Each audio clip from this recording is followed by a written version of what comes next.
प्रत्यादेहे तवे तापत्रय विनाशाय श्रीकृष्णाय वयं नमः। अनर्पितचरिं चिरात्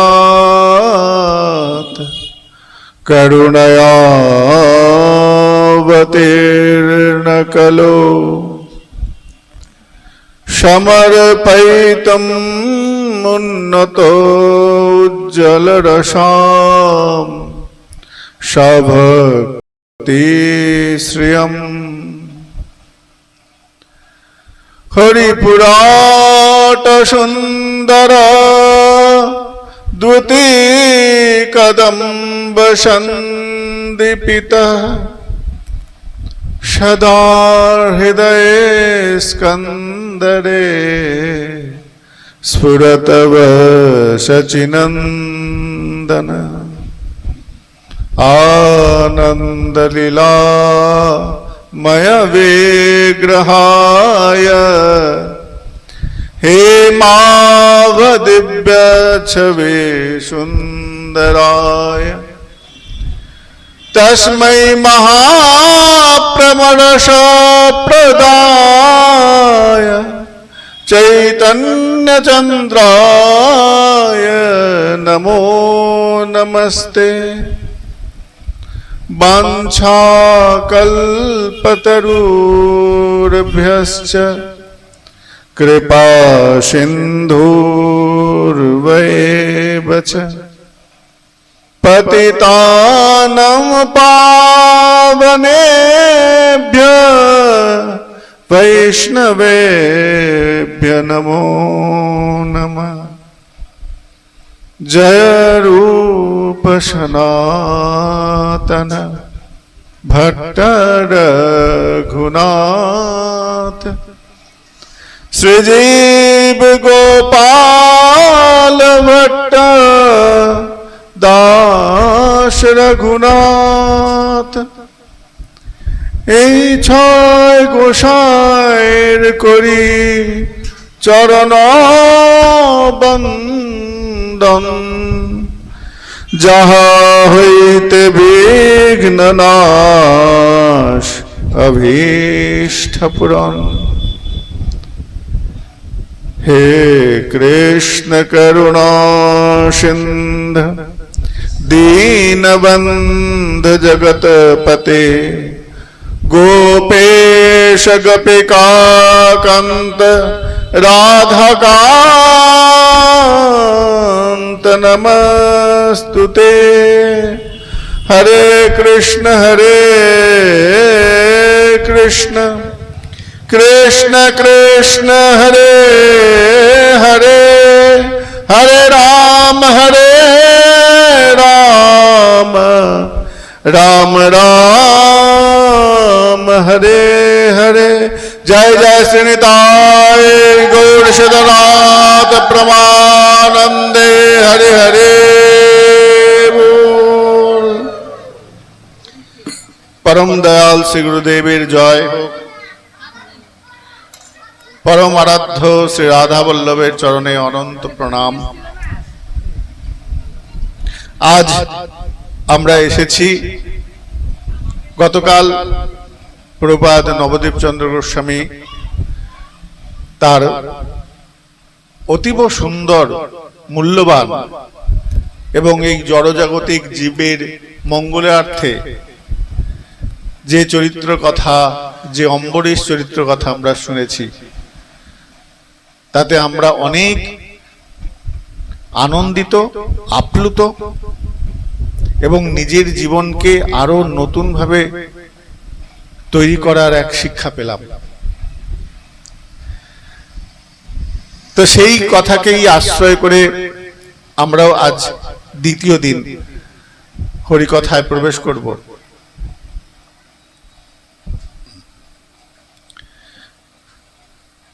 তো ভাগবতের ভগবানের কথা আমরা যে বসেছি, কেন বসেছি? না ভগবানের কথা শুনবো বলে? আমাদের মনে প্রশ্ন আসে, একটু সংক্ষিপ্ত বলি, ভগবানের কথা কেন শুনবো?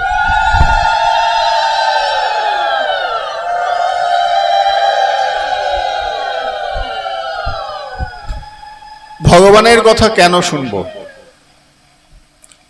শোনো, প্রথম কথা হলো, তোমাদেরকে একটা খুব মজার কথা বলি। অলৌকিক করেন বলেন তিনি ভগবান, না তিনি ভগবান অলৌকিক করেন? কোনটা কোনটা? ভগবান কি জন্য ভগবান? তিনি অলৌকিক কাজ করেন বলে ভগবান, না তিনি ভগবান অলৌকিক কাজ করেন? কোনটা? আগে ভগবান, পরে অলৌকিক ক্রিয়া। এই অলৌকিক দৈব ক্রিয়া তিনি করতেও পারেন, নাও করতে পারেন। কারোর উপর কৃপা হয়, কারোর উপর কৃপা হয় না। আকাশ থেকে বৃষ্টি পতিত হয়, যার বাড়ির ছাদ আছে সে বৃষ্টির জল পায় না, আর যে রাস্তায় হাঁটাচলা করে তার মাথায় বৃষ্টির জল পড়ে। তিনি কি কৃপা থেকে আলাদা করছেন? তিনি কি কাউকে কৃপা থেকে আলাদা করছেন? বৃষ্টি তো কাউকে এ ধনী ব্যক্তি গরিব ব্যক্তি বিচার করে না। যে ফাঁকা মাঠে ফাঁকা জায়গা আসবে তার মাথায় বৃষ্টি পড়বে, তাই না?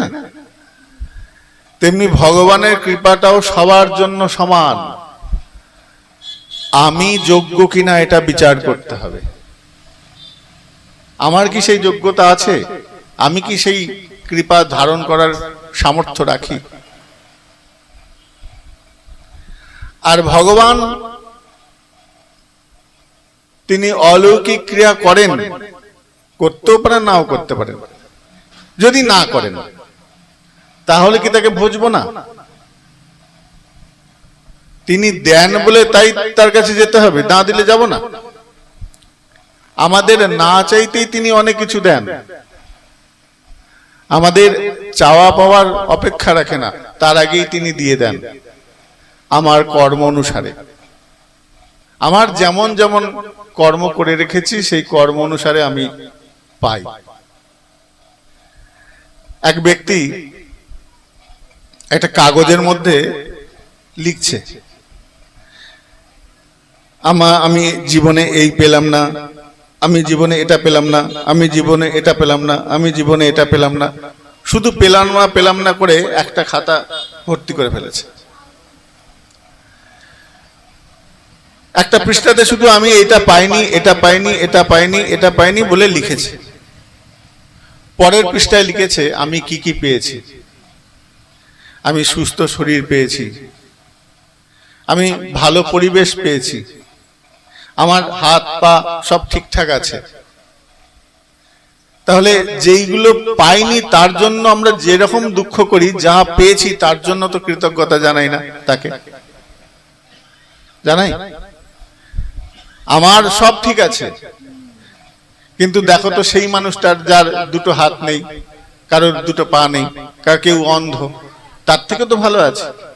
আবার যে অন্ধ তার থেকেও খারাপ অবস্থা আরো অন্যজনের আছে।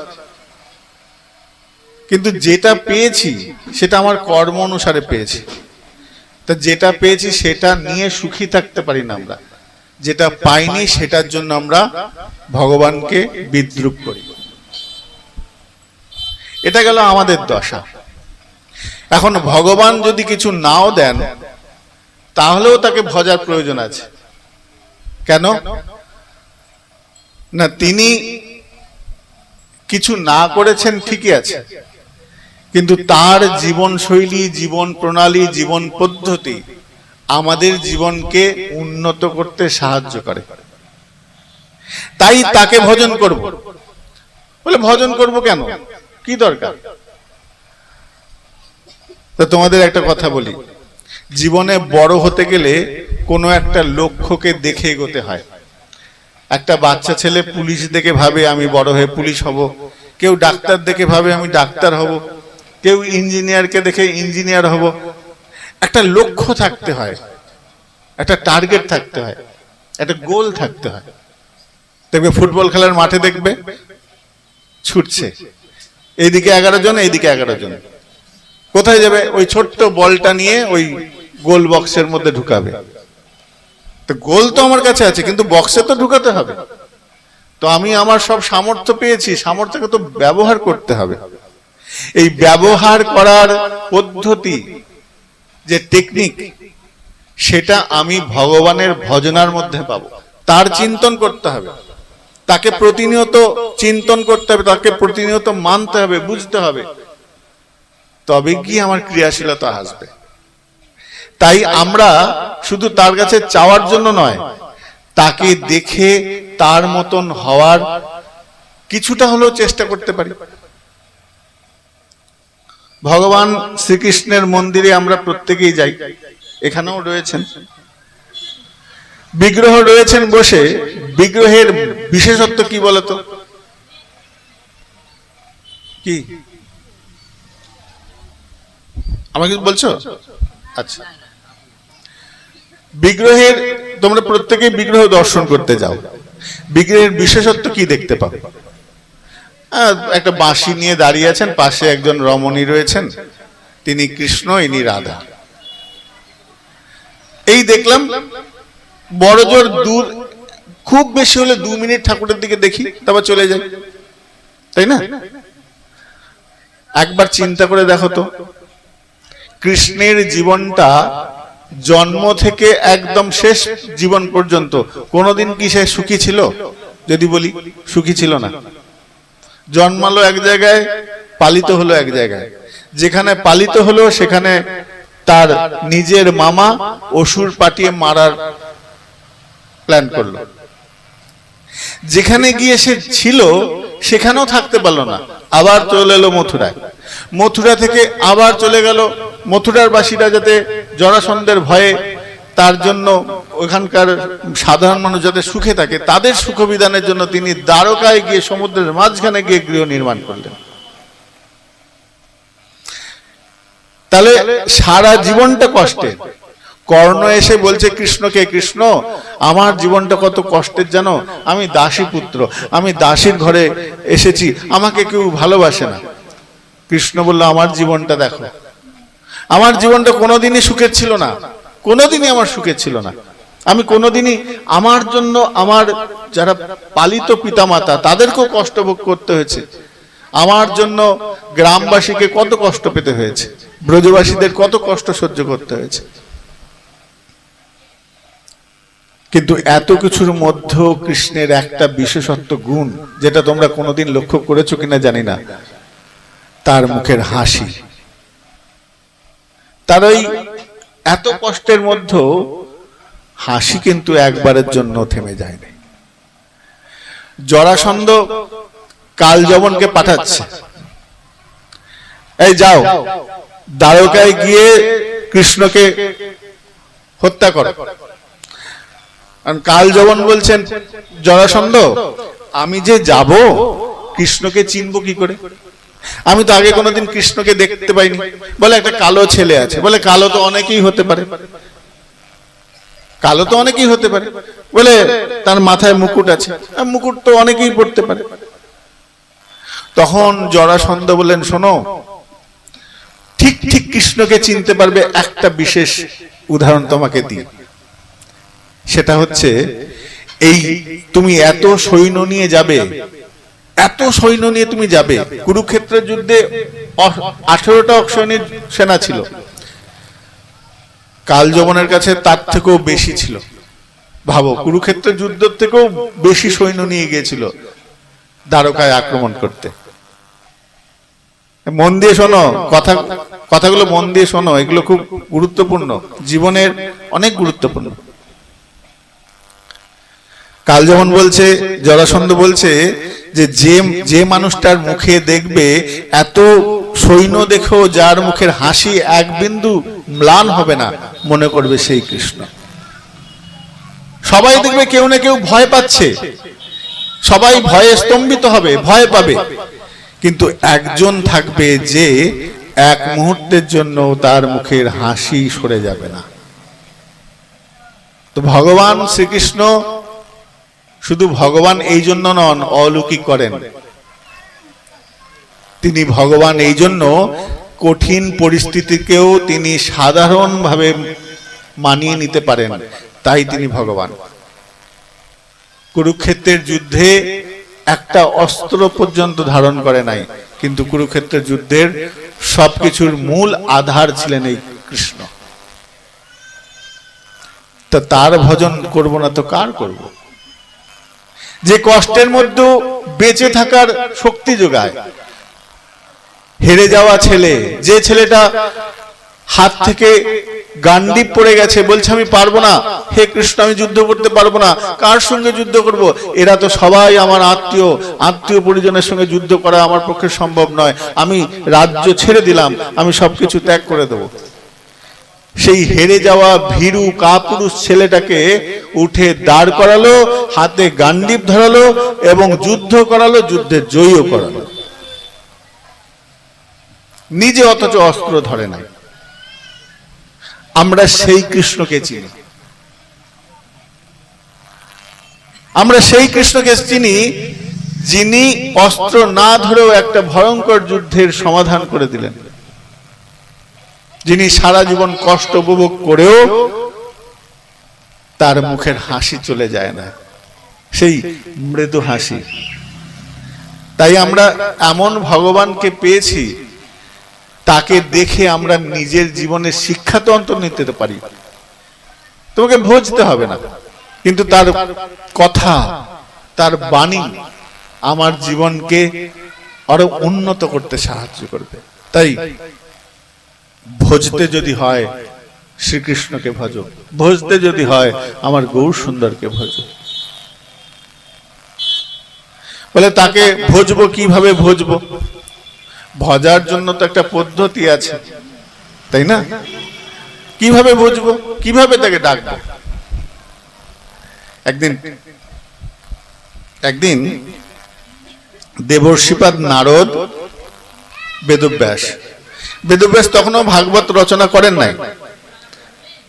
বেদব্যাস ভাগবত রচনা করবেন বলেন স্থির করছেন, গ্রন্থ রচনা করেন, মনটা অন্যমনস্ক। সেই সময় দেবর্ষিপাদ নারদ এসেছেন। নারদ এসে যখন সবকিছুর থেকে নিজেকে অসহায় মনে হচ্ছে বেদব্যাসের, যেন মনে হচ্ছে আমার কিছু নাই, আমি নিঃস্ব হয়ে গেছি, অসহায় হয়ে গেছি, সেই অবস্থায় গুরুদেব এসেছেন দেবর্ষিপাদ নারদ। দেবর্ষিপাদ নারদ বেদব্যাসকে বলছেন একটা খুব সুন্দর কথা বলছেন, হে বেদব্যাস তুমি বিমর্ষ হয়ে গেছো। বেদব্যাস বলছেন হ্যাঁ, আপনি একটা উপায় বলে দিন। এই সংসার সাগরের মধ্যে আমি হাবুডুবু খাচ্ছি, আমাকে একটা পথ দেখান।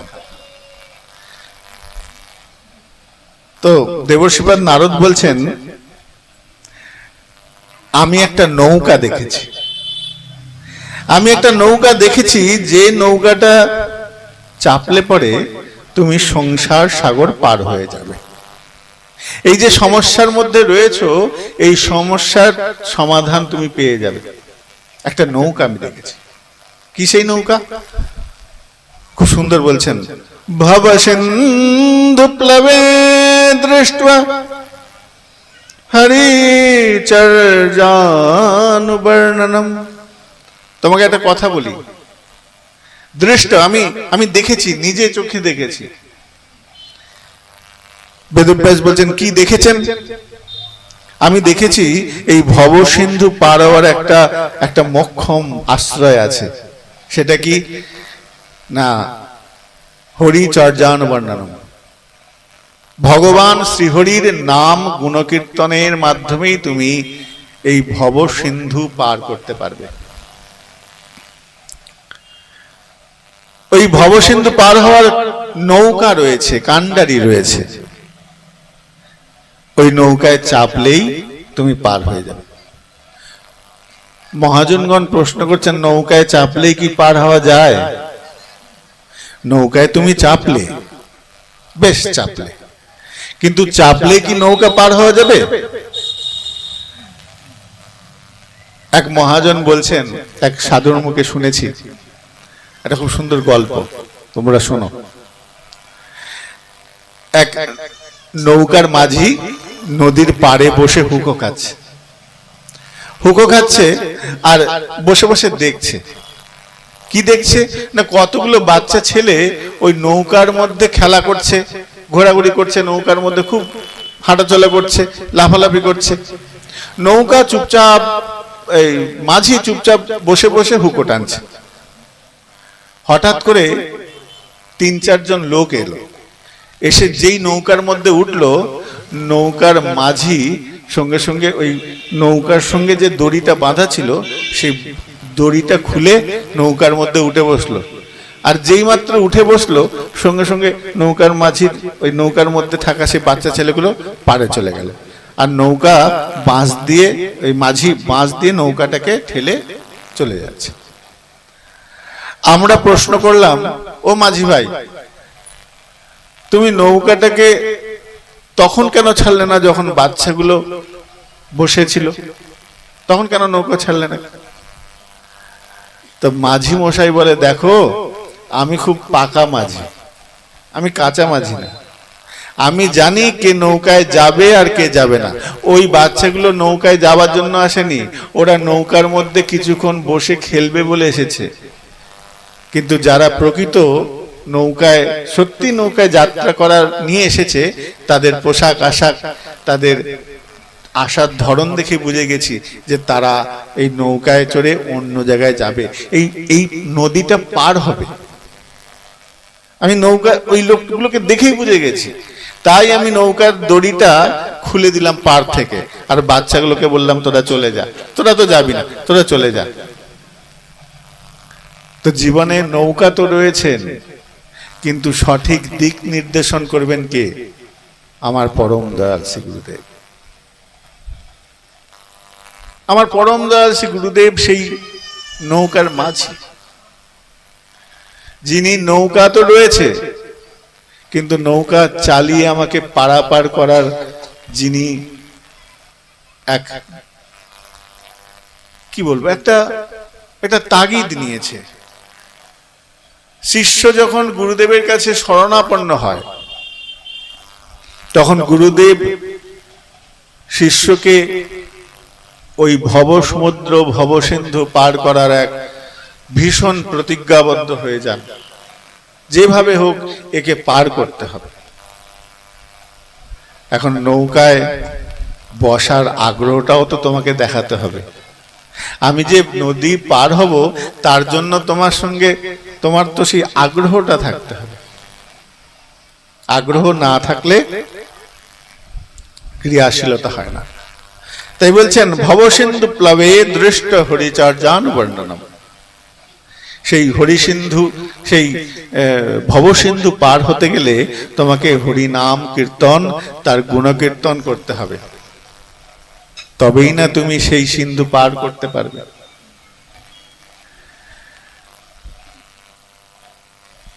নাম উচ্চারণ করলে পরেই কৃপা হয়ে যায়। নামের এমন কৃপা, নাম উচ্চারণ করার সঙ্গে সঙ্গে ক্রিয়া হয়ে যায়। আমরা অজামিল উপাখ্যানের মধ্যে দেখতে পাই, সংক্ষিপ্তভাবে বলবো। অজামিল বার্ধক্য বয়সে, আমরা প্রত্যেকেই অজামিল উপাখ্যান ষষ্ঠম স্কন্ধে শ্রীমদ্ ভাগবতের মধ্যে রয়েছে, আমরা প্রত্যেকেই মোটামুটি জানি অজামিল উপাখ্যান। এখন অজামিল বিছানায় শুয়ে শুয়ে নারায়ণ নারায়ণ বলে ডাক তো দিল। এখন নারায়ণ নারায়ণ বলে ডাক দিল, নারায়ণ সঙ্গে সঙ্গে এসেও গেল, নারায়ণের বিষ্ণুদূতরা এসে গেল। এখন আমাদের মনে প্রশ্ন জাগে যে এই অজামিল সারাটা জীবন পাপ কাজ করেছে, তাই না?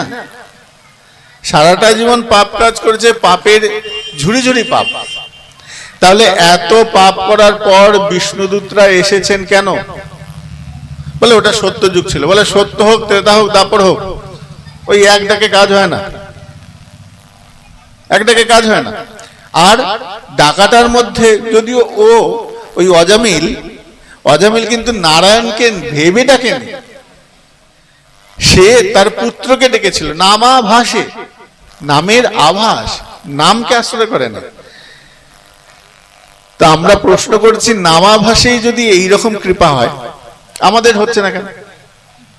আমাদেরও তো হয়ে যাওয়ার কথা। আমাদের জন্য তো চারদিকে ওই বিষ্ণুদূতরা এসে যাওয়ার কথা, তাই না? কত ব্যাধিগ্রস্ত মানুষ সারাদিন ভগবানের নাম করে যাচ্ছে, কিন্তু কৃপা হচ্ছে না। এর বিষয়বস্তুটা বুঝতে হবে। অজামিল এই যে চরিত্রটা, এই চরিত্রের এত তাড়াতাড়ি কৃপা কি করে হয়, যে সারাটা জীবন পাপ কাজ করে এলো? শাস্ত্রে বলছেন এখানে কিছু বিষয় গোপন করা আছে, যেগুলো ভাগবতে বলে নাই। ভাগবতে সংক্ষিপ্ত ভাবে বলে গেছে, ভাগবত হচ্ছে একটু উচ্চ মার্গের ভক্তদের জন্য, তো সংক্ষিপ্ত ভাবে বলে গেছে। ওইটা আরো গোপন তথ্য রয়েছে। প্রথম কথা হলো, ওই অজামিল পূর্বজন্মে একটা পাপ কাজ করেছিল, এক সাধুকে অপমান করেছিল, পরাশর ঋষিকে অপমান করেছিল। সেই, যদিও পরাশর ঋষি কোনো অভিশাপ দেন নাই, তিনিও একজন সাধু ছিলেন, তো সাধুকে বিদ্রুপ করেছে। সেই সাধু কিন্তু কিছু বলেন নাই, পরাশর ঋষি কিছু অভিশাপও দেন নাই, কিন্তু কিছু মনেও করেন নাই। কিন্তু সাধুর চরণে অপরাধ হলে পরে অপরাধ কখনো ক্ষমা হয় না। সেই অপরাধের প্রভাবে পাপ সৃষ্টি হলো, পাপের প্রভাবে সে এই রকম অজামিল প্রাপ্ত হলো। এটা প্রথম কথা। এবার দ্বিতীয় কথা হচ্ছে, তার নামের প্রভাবে ভগবানের পার্শ্বদরা এলেন। এটা কেমন? বলেন এর পেছনে একটা রহস্য রয়েছে। সেই রহস্যটা কি না, ওই যে বাচ্চা শিশুটার নামে যে ডেকেছে, ওই নামের কৃপা শক্তি আছে। আর যে নাম দাতা, ওই নামকরণটা কে করেছে জানো? লোমশমণি। লোমশমণির একদিন শরীরে খুব কুটকুট করছিল। লোমশমণি নারদের কাছে গেছেন। নারদ বললেন, তোমার কোথাও অপরাধ সঞ্চয় হয়েছে। তখন লোমশমণি বললেন, কি করে অপরাধকে কাটাবো কিভাবে? বলে, তুমি যদি কোনো কর্মে চণ্ডাল, এক জন্মে চণ্ডাল, এক কর্মে চণ্ডাল, তুমি যদি কোনো কর্মে চণ্ডাল ব্যক্তির ঘরের অন্ন খাও, তাহলে তোমার ঠিক হয়ে যাবে। এখন অজামিল জন্মসূত্রে ব্রাহ্মণ হলেও কর্মসূত্রে সে চণ্ডাল। মহাপ্রভু এই জন্য বললেন, চণ্ডাল চণ্ডাল নহে যদি কৃষ্ণ ভজে, আর বিপ্র বিপ্র নহে যদি কৃষ্ণ ত্যাগ। তো সে বিপ্র হয়েছে, কিন্তু সে কৃষ্ণ ভজন করে না, দুর্বৃত্তের কাজ করে, সারা জীবন পাপ কার্য করে গেছে। তো তার বাড়ির অন্ন খেতে হবে। লোমশমণি তার বাড়িতে এসেছেন, এসে দেখছেন ওই অজামিলের স্ত্রী ঘরে রয়েছে। তো বলছে, মা, দুটো তোমার বাড়ির অন্ন দাও। ওই মেয়েটা বলছে, ওই স্ত্রী বলছে, আমি তো দিতে পারবো না বাবা, আমার স্বামী নানা রকম কুকর্ম করে রোজগার করে নিয়ে এসে, আপনি একজন সাধু ব্যক্তি, আমার বাড়ির অন্ন আপনাকে দিই কি করে? তো বলছে, না মা, আমাকে দিতেই হবে। তো জোর করে নিয়েছে।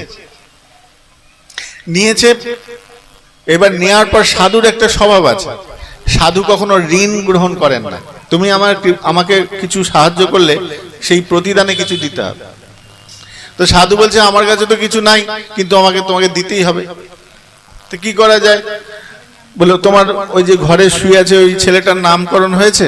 বললো, না। বলে, আমি নামকরণ করছি, ওর নাম আজকে থেকে নারায়ণ। এই সেই নাম হয়ে গেল। অন্যান্য ছেলেদের নাম ভগবানের নাম দিয়ে নাই, কিন্তু ওই ছেলেটার নামকরণ হলো নারায়ণ। এইবার অজামিল যে ডাকছে, তার অবস্থাটা কেমন? বলে, বার্ধক্য, গলায় সর্দি, বিছানায় শয্যাশায়ী, অসুস্থ একটা রুগী, সে যদি ডাকে, ওই গলার আওয়াজটা বাচ্চা শিশুটার কানে প্রথমে পৌঁছাবে না। যদিও পৌঁছায়, ওই বাচ্চা শিশুটা এত শক্তিশালী নয় যে এই বড় বড় ভয়ঙ্কর অসুরদের সঙ্গে যুদ্ধ করবে। দুটো কথা। তাহলে অসুরের গায়ের সঙ্গে যুদ্ধ করার ওই বালকের ক্ষমতা নাই। আর দ্বিতীয় কথা হলো, ওই ডাকটা অতদূর পর্যন্ত পৌঁছায়ও নাই। বালকের কানে পর্যন্ত পৌঁছায় নাই, অথচ বিষ্ণু দূতেরা চলে এসেছে। এটা কি করে হয়? বলে এটার দুটো কারণ। প্রথম কারণ হচ্ছে সাধু নিজে কৃপা করে নামটা দিয়েছেন। সাধু কৃপা করে নামটা দিয়েছেন, গলা থেকে শব্দটা বের হয়নি, সেই অর্ধ শব্দটাও বাকি ওই নামটা আনতে সাহায্য করেছে, সেটা ওই গুরু কৃপা, সাধু কৃপা। আর নামের ধ্বনিটা বৈকুণ্ঠ পর্যন্ত গেছে, সেটা নামের মহিমা। নাম নিজ মহিমায় বৈকুণ্ঠ পর্যন্ত গেছে, কিন্তু গলা থেকে শব্দটা, নারায়ণ শব্দটা বার করতে সাহায্য করেছে গুরু কৃপা, সাধু কৃপা। যিনি নাম দেন তিনি তো সাধু, তিনি তো গুরু। তো গুরু কৃপা, সাধু কৃপা, নাম মহিমা, এই দুটো মিলিত হওয়াতে তবে গিয়ে এই শক্তি সঞ্চার হয়েছে। তাই আমরা যত সহজ ভাবি ততটা সহজ নয়। লোমসমণি সারা আমরা যে দীক্ষা মন্ত্র নিই, তোমাদের একটু সংক্ষিপ্ত ভাবে বলি, একটু মন দিয়ে শোনো। দীক্ষা মন্ত্র নিয়ে গুরুদেব কানে মন্ত্র দিলেন, কর্ণে মন্ত্র দিলা যে এই জন্মে জন্মে প্রভু সেই দিব্য জ্ঞান হৃদয়ে প্রকাশিত। এখন যে মন্ত্র গুরুদেব দেন, সেই গুরুদেব তো এখন সেই মন্ত্র তো এখন অ্যাভেলেবেল পাওয়া যায়, ইউটিউবে পাবে, বিভিন্ন ওয়েবসাইটে পাবে। কত বইয়ের দোকানে যাও না, মনোহর দীপিকা, ভক্তকণ্ঠহার, ভক্ত মালা, হ্যাঁ, কত কত গ্রন্থ রয়েছে, ওর মধ্যে সব বীজ মন্ত্র পর্যন্ত দেয়া আছে। যাও নিজে নিজে করো। আমরা তো প্রতিদিন গায়ত্রী মন্ত্র শুনছি, কৃপা হচ্ছে, ক্যাসেটে চলছে, কৃপা হচ্ছে। গুরুদেবের কাছেই যেতে হবে কেন? এখানে একটা ভাববার বিষয় আছে। গুরুদেব যিনি মন্ত্র যাজন করেন, যোজন করেন, প্রতিদিন মন্ত্র যোজন করেন, যাজন করেন। একটা বীজ বৃক্ষ ওই মাটিতে পড়েছে, হৃদয়ের মাটিতে পড়েছে, সেই বীজ প্রতিদিন যত্ন সহকারে সেবার মাধ্যমে একটা বিরাট বৃক্ষের নির্মাণ হয়েছে। ছিল একটা বীজ, হৃদয়ে মৃত্তিকায় ওটা অঙ্কুর করা হয়েছে, বপন করা হয়েছে। তাতে জল সিঞ্চন, তাপ, প্রতিদিনের যত্নর মাধ্যমে গাছটা বিশাল আকার ধারণ করেছে। সেই বীজটার থেকে একটা, সেই অত বড় গাছের মধ্যে থেকে একটা ফলের বীজ তুমি পাচ্ছ, তাহলে ওই বীজটা কি? ওই অত বড় বৃক্ষের একটা অংশ। তো গুরুদেব যে মন্ত্রটা দিচ্ছেন, তিনি মন্ত্র প্রতিদিন যাজন করেন, প্রতিদিন তার যত্ন করেন, সেবা করেন। সেই সেবার ভাগ তুমি পাচ্ছ, তাই মন্ত্রের কৃপা, তাই মন্ত্রের আলাদা কৃপা প্রাপ্ত হয়। ওই বইয়ের দোকানে, মোবাইলে, ক্যাসেটে অনেক শোনো, কৃপা হবে না। কৃপা তখনই হবে যখন গুরু মুখে ওই মন্ত্র গ্রহণ করবে। ওটা শুধু মন্ত্র নয়, ওটা একটা শক্তি। গুরুদেব নিজের ভজনের শক্তি তোমাকে প্রদান করছে, তবে গিয়ে ক্রিয়াটা হয়। তাই রাস্তাঘাটে যখন তখন যাও, সবকিছুই পাওয়া যায় কিনতে, কিন্তু মন্ত্র গুরুদেবের মুখ থেকেই নিতে হবে, তবে গিয়ে ক্রিয়া হবে। আমার হৃদয়ের দেখো, মন্ত্রের দুটো ক্রিয়া হচ্ছে, ভালো করে বোঝো। প্রথমে গুরুদেবের মুখ থেকে মুখনিসৃত যে মন্ত্র আমার কর্ণে প্রবেশ করছে, দুটো কাজ করছে। এক তো ভেতরে প্রবেশ করছে, মন্ত্র তোমার ভগবানের প্রতি আবেগ যোগাবে। বলে কখন আবেগ যোগাবে? আগে তো নর্দমাটা পরিষ্কার করতে হবে। তোমার ঘরের কলের মধ্যে ময়লা জমে রয়েছে, তুমি কাঠি দিয়ে খুঁচাবে, তবে তো ময়লাটা পরিষ্কার হবে। তো গুরুদেবের কৃত মন্ত্র কি করছে? প্রথমে গুরুদেবের ভজনের থেকে যে অংশটা ভেতরে প্রবেশ করছে, সেটা ভেতরে প্রবেশ করে আগে ময়লাটাকে পরিষ্কার করছে, তারপর হৃদয়ে গিয়ে সেটা প্রতিষ্ঠাপিত হচ্ছে। মন্ত্র একটা, শক্তি দুটো, ক্রিয়া দুটো। মন্ত্র শক্তির দুটো ক্রিয়া হচ্ছে। এক, মনের ময়লাকে, অপবিত্রতাকে ধ্বংস করছে। দুই, সেটাকে প্রতিস্থাপন করছেন। এই জন্য গুরুদেবের মন্ত্র, গুরুদেবের কাছ থেকেই মন্ত্র নিতে হবে, যেখানে সেখানে নয়, গুরুদেবের কাছ থেকে। তো ওই অজামিল সাধুর মুখ থেকে মন্ত্র প্রাপ্ত যে শব্দ, সেটা মন্ত্রের মতন ক্রিয়া। নারায়ণ শব্দটা তখন আর শুধু নারায়ণ নাম নয়, ওটা একটা মন্ত্র, ওটা একটা শক্তি। তাই মন্ত্র শক্তি কণ্ঠ থেকে বেরিয়ে এসছে, অবরুদ্ধ কণ্ঠ, কণ্ঠ আটকে যাচ্ছে, সর্দিতে গড়গড় করছে গলা, তারপরেও দেখো কি মহিমা। কণ্ঠ থেকে যেই শব্দটা ওই বাচ্চা শিশুটার কানে যায়নি, সেই শব্দটা চলে গেল সরাসরি বৈকুণ্ঠনাথের কানে। এখন বৈকুণ্ঠনাথের কানে চলে গেল, 4 জন বিষ্ণুদূত এলো, যমদূতের তাড়িয়ে দিল। এই পর্যন্ত আমরা প্রত্যেকেই জানি। এরপরে ঘটনাটা কি হয়েছে, যমদূতেরা যমরাজের কাছে এসেছে। যমরাজের কাছে এসে বলছেন, যমরাজ এ আপনার কেমন নিয়ম? এ নিয়ম আমাদের ঠিক পছন্দ নয়। বলে কেন? বলে এতদিন জানতাম আপনি সর্বেশ্বর, এ আর একটা সর্বেশ্বর কোথা থেকে এলো? বলে কেন, কি হয়েছে? না, ওই অজামিলকে যখন আপনার কথা মতো আনতে গেছি, তখন 4 জন বিষ্ণুদূত এসে বলছে আমাদের ভাগ। আমরা বললাম এটা তো আমাদের প্রাপ্য, সারা জীবন পাপ কর্ম করেছে, তো নরকে যাবে, আমরা নরকের দ্বার পাই, আমাদেরকে দিয়ে দাও। বলছে না, হবে না। তো আমাদের সঙ্গে অনেকক্ষণ যুদ্ধ হলো, আমরা যুদ্ধে পরাজিত হলাম। ওরা বোঝালো যে এটা আমাদের প্রাপ্য। এখন আমাদের প্রশ্ন হচ্ছে ওটা আমাদের প্রাপ্য নয় কেন? তখন যমরাজ বলছেন, আচ্ছা ওই যারা এসেছে তাদের দেখতে কেমন? বলছেন খুব সুন্দর দেখতে। সর্বে পদ্ম পলাশাক্ষ, সবার চোখগুলো যেন পদ্মের মতন, পদ্মের কুড়ি যেমন হয় সেরকম। পীত কৌশে বাস আছে। ওই যে 4 জন যারা এসেছে তাদের প্রত্যেকের যে পোশাকটা পীত বসন, আর কিরীটিনা কুণ্ডলিনা, মাথায় মুকুট রয়েছে, কানে কুণ্ডল রয়েছে, স্বর্ণ অলংকার বিভূষিত, লসত পুষ্কর মালিনী, ভারী সুন্দর দেখতে। এখন সুন্দর কি করে বুঝলো? যারা বিশ্রী হয় তারা সুন্দরকে ভালো করে চেনে, যে মিথ্যা হয় সে সত্যকে চেনে। তো যমদূতরা তো বাজে দেখতে, ভয়ঙ্কর দেখতে, তারা সুন্দরের মহিমা তো বুঝবেই। তো তারা বলছে খুব সুন্দর দেখতে।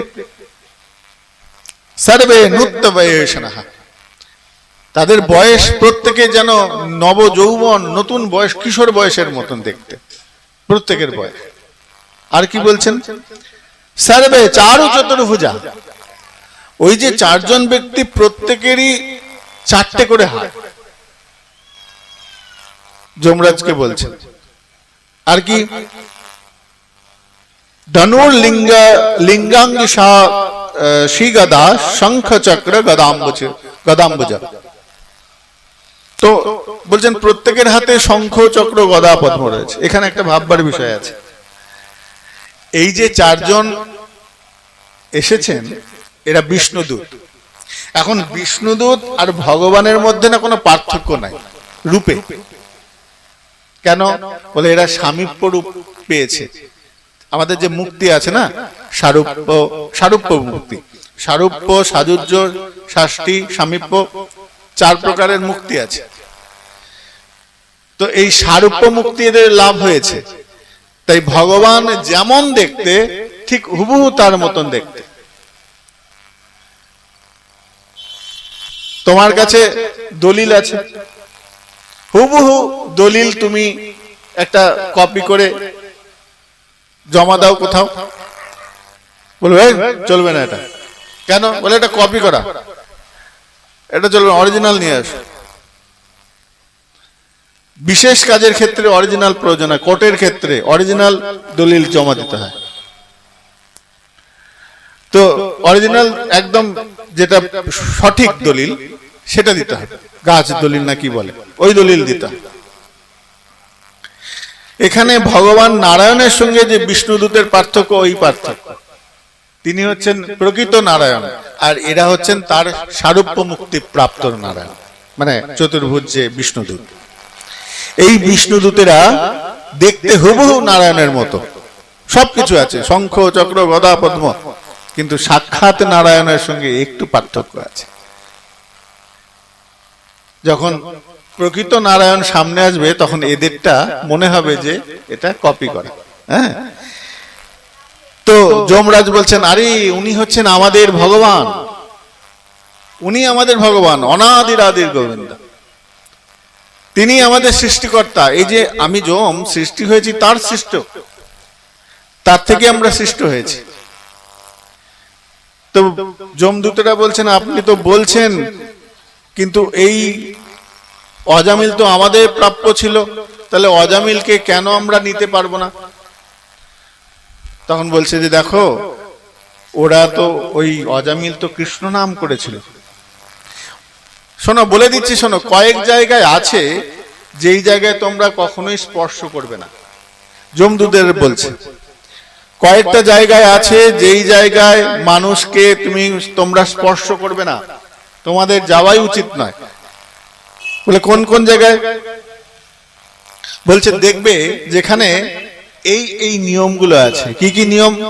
যমরাজ বলছেন, খুব ভালো করে শোনো, ভাগবতের ৬ষ্ঠ স্কন্ধের ৩য় অধ্যায়ের ২৯ নম্বর শ্লোকে সাক্ষাৎ যমরাজ বলছেন, কাদেরকে তোমরা স্পর্শ করবে না?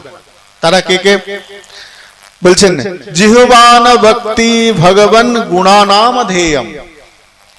যে ব্যক্তি জিহ্বায় ভগবানের নাম আছে আর যাদের নেই তাদেরকে ধরবে। যাদের মুখে জিহ্বায় ভগবানের নাম আছে তাদেরকে ধরবে না, যাদের নেই, যাদের মুখে কোনোদিন ভগবানের নাম উচ্চারিত হয় নাই, সেই শরীরকে তুমি আমার কাছে নিয়ে আসবে।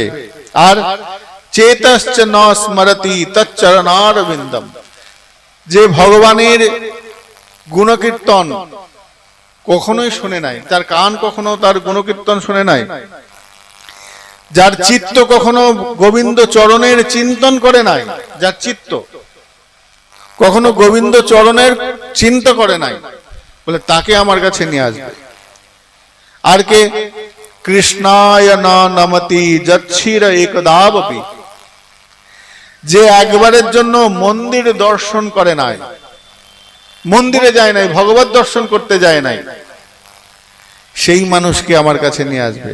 আর তানায়াধ্যম অসত অকৃত বিষ্ণুকে তান, যার হাত ছিল, পা ছিল, কখনো ভগবত সেবায় যার হাত কাজে লাগে নাই, সেই মানুষকে আমার কাছে নিয়ে আসবে। এইরকম মানুষ যদি পাও তাহলে তুমি নিয়ে আসবে। এই হাত গতকাল আমরা শুনলাম, করো হরি মন্দির মার্জনাদেশু। অম্বরীশ মহারাজ বলছেন, আমি এই হাত দুটো পেয়েছি, কি করব? বলে মন্দির মার্জন করব। আর কি করব? আমি ফুলের মালা গাঁথবো প্রভুর জন্য, গোবিন্দের জন্য মালা গাঁথবো। আমার পা দুটো পেয়েছি, কোথায় যাব? বলে তীর্থের স্থানে, যেখানে যেখানে ধাম আছে, যেখানে যেখানে গোবিন্দের স্থান, যেখানে যেখানে ভগবান বিরাজ করেন, সেই ধাম স্থানগুলো দর্শন করতে যাব। আমার পা নিয়ে যাবে। আমার চোখ গোবিন্দ রূপ, গোবিন্দ সুন্দরতা দর্শন করবে। আমার নাক গোবিন্দের প্রসাদী তুলসীর গন্ধ নাকে নেবে, তার গাত্র গন্ধ আমার নাক গ্রহণ করবে। কান কি করবে? কান সদা ভগবানের গুণকীর্তন শ্রবণ করবে। তাহলে আমার এই পঞ্চ যে ইন্দ্রিয় রয়েছে তারা প্রত্যেকেই ভগবানের সেবা করবে। এখানেও তো সেই একই কথা, যারা এইগুলো করে নাই তাদেরকে ধরে নিয়ে আসবে। বলে মন্দিরে কেন যাব? মন্দিরে কেন যাব? আমাকে একজন প্রশ্ন করেছিল, আমার বাড়িতে তো রাধাকৃষ্ণের যুগল আছে, তাই না? তাহলে রাধাকৃষ্ণ যুগল যেকালে আছে, আমি বাড়িতে নিত্য সেবা করি, আমার নিত্য সেবা হয় এবং নিত্য অন্ন ভোগ লাগে, নিত্য সেবা হয়, 4 বেলা ভোগ লাগে, 4বার আরতি হয়, আমি নিত্য সেবা করি এবং ভগবানের সেবার জন্য আমি কোথাও বাইরে যাই না। তো আমাদের কি ধামে যাওয়ার দরকার আছে? আর যাব কেন? ধামে যাবো কেন? বলে পারলে ধামে যেও, কিন্তু কেন যাব? আমার ঘরেই তো বিগ্রহ রয়েছে, ওই বিগ্রহ আর সেই বিগ্রহ কি আলাদা? আমার ঘরের যে ঠাকুর আর বৃন্দাবনের যে ঠাকুর সে কি আলাদা? তিনি তো কৃষ্ণ। তাহলে মন্দিরে ধাম দর্শন করতে যাব কেন? আমার বাড়িতে গৌর সুন্দর রয়েছেন, নবদ্বীপেও ধামেশ্বর মহাপ্রভু রয়েছেন, আমি কেন ধামেশ্বরে যাব? আমার বাড়িতে নিতাই চাঁদ রয়েছেন, আর এক চক্রায় নিতাই চাঁদ আছেন, আমি ওই নিতাই কেন দর্শন করতে যাব? তাই না? একই তো জিনিস, তত্ত্ব তো এক। দেখো শাস্ত্রে খুব সুন্দর বিধান দিচ্ছেন। আমাদের এক মহাত্মা ছিলেন, আমাদের নবদ্বীপের খুব প্রসিদ্ধ এক পণ্ডিতজি ছিলেন, তিনি বলছেন, আচ্ছা তোমার বাড়ির ছাদেও তো সূর্য উদয় হয়, তাই না?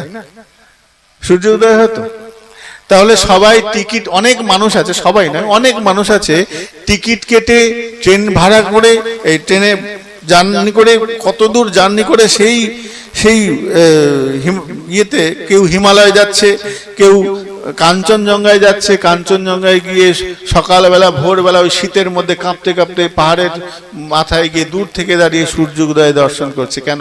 সূর্য তো এক। তোমার বাড়ির ছাদে উঠলেও যে সূর্য দেখা যায় আর কাঞ্চনজঙ্ঘায় যে সূর্য, একই সূর্য, পার্থক্য তো নাই। তাহলে অত দূর জার্নি করে দেবো কেন? আমার ঘরেই ঠাকুর রয়েছে। বলছেন এটাই মাহাত্ম্য। কাঞ্চনজঙ্ঘায় সূর্য দেখার যে আনন্দ, যে মহিমা, যে সুন্দরতা, সেই সুন্দরতা তোমার ঘরের বিগ্রহের মধ্যে নাই। কেন? অত সেবা পরিপাটি নাই। এবং সেটা সেই কোনো সাধক, বিশেষ সাধক সেবা পরিপাটির মাধ্যমে, যেমন গতকাল বলল সনাতন গোস্বামীপাদের সেবিত বিগ্রহ, গোপাল ভট্ট গোস্বামীর সেবিত বিগ্রহ, তাই না? অদ্বৈত প্রভুর সেবিত বিগ্রহ, ছয় গোস্বামীপাদের সেবিত, তারা সেবার মাধ্যমে ভগবানকে প্রকট করেছেন। দোকান থেকে কিনে নিয়ে এসে মূর্তি নয়, সাক্ষাৎ প্রকট। রাধারমণজি শালগ্রাম থেকে প্রকটিত হয়েছে। প্রকটিত মানে শালগ্রামটা বিগলিত হয়ে তার একটা রূপ নিয়েছেন, তিনি রাধারমণ। তো সাক্ষাৎ প্রকট হয়েছেন তিনি। আমরা অর্ডার দিয়ে বানিয়ে বিগ্রহ নিয়ে আসি নাই, তারা নিজে এসেছেন,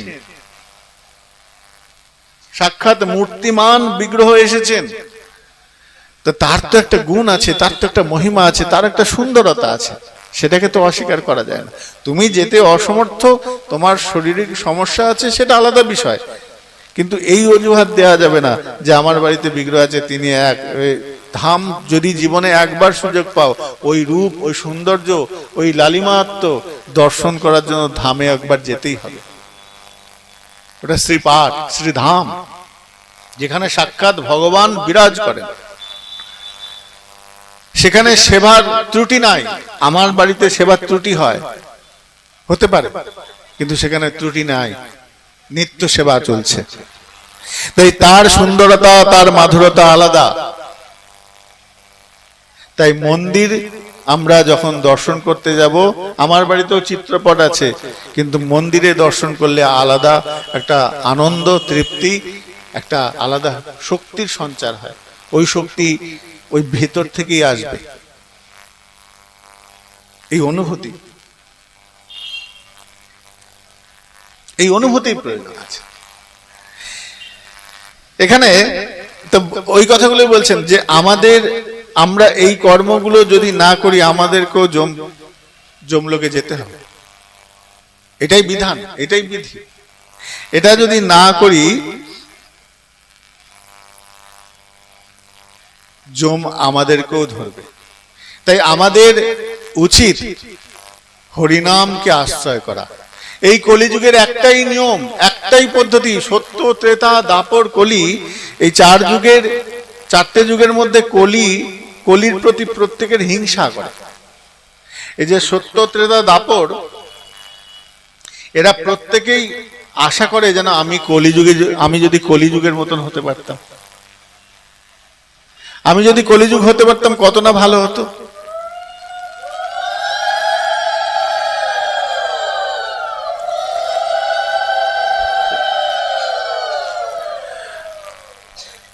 কলিযুগকে আমরা সব থেকে নিকৃষ্ট, কলিযুগ যখন প্রবেশ করলো, ধরিত্রী মাতা দেবর্ষিপাদ নারদকে বলছেন, মাহাত্ম্যের মধ্যে আছে, বলছেন এই কলি যখন প্রবেশ করলো মহারাজ পরীক্ষিত কেন তাকে তীরবিদ্ধ করে বধ করলো না।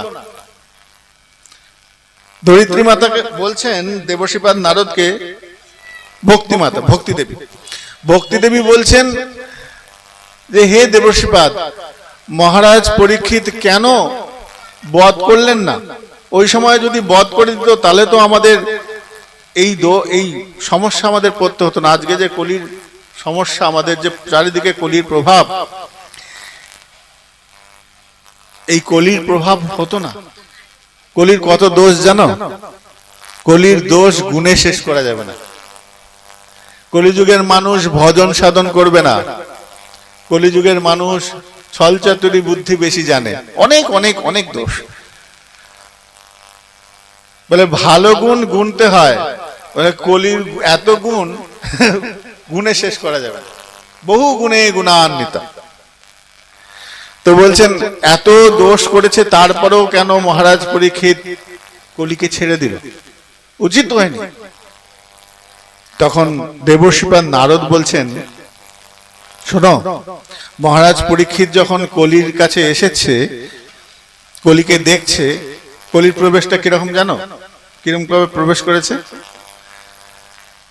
ওই এক পায়ে দাঁড়িয়ে থাকা ষাঁড়, তিনি হলেন ধর্ম, তাকে মারছেন। আর গাভী রূপে যিনি রয়েছেন তিনি হচ্ছেন ধরিত্রী মাতা। এখন আমাদের একটু বলি তোমাদের, আমাদের বিধর্মীরা অনেকে বলে যে তোদের গাভী যদি মাতা হয় তাহলে ষাঁড় তাহলে কে হয়? তোদের পিতা। আর গরু তোদের মা হয় নাকি? এইরকম তাদের অনেক মন্তব্য, অনেক রকম মন্তব্য করে থাকে তারা। কিন্তু আমাদের সনাতন ধর্মটা হচ্ছে কিরকম জানো? অনুভবের ধর্ম। ওদের অনুভব নাই, ওদের জীবনটাই হচ্ছে খাও দাও ঘুমাও আর যাচ্ছে তাই করে। আহার ও নিদ্রা ভয় মুহিতনঞ্চ সামান্য এতৎ পশুবিনরা।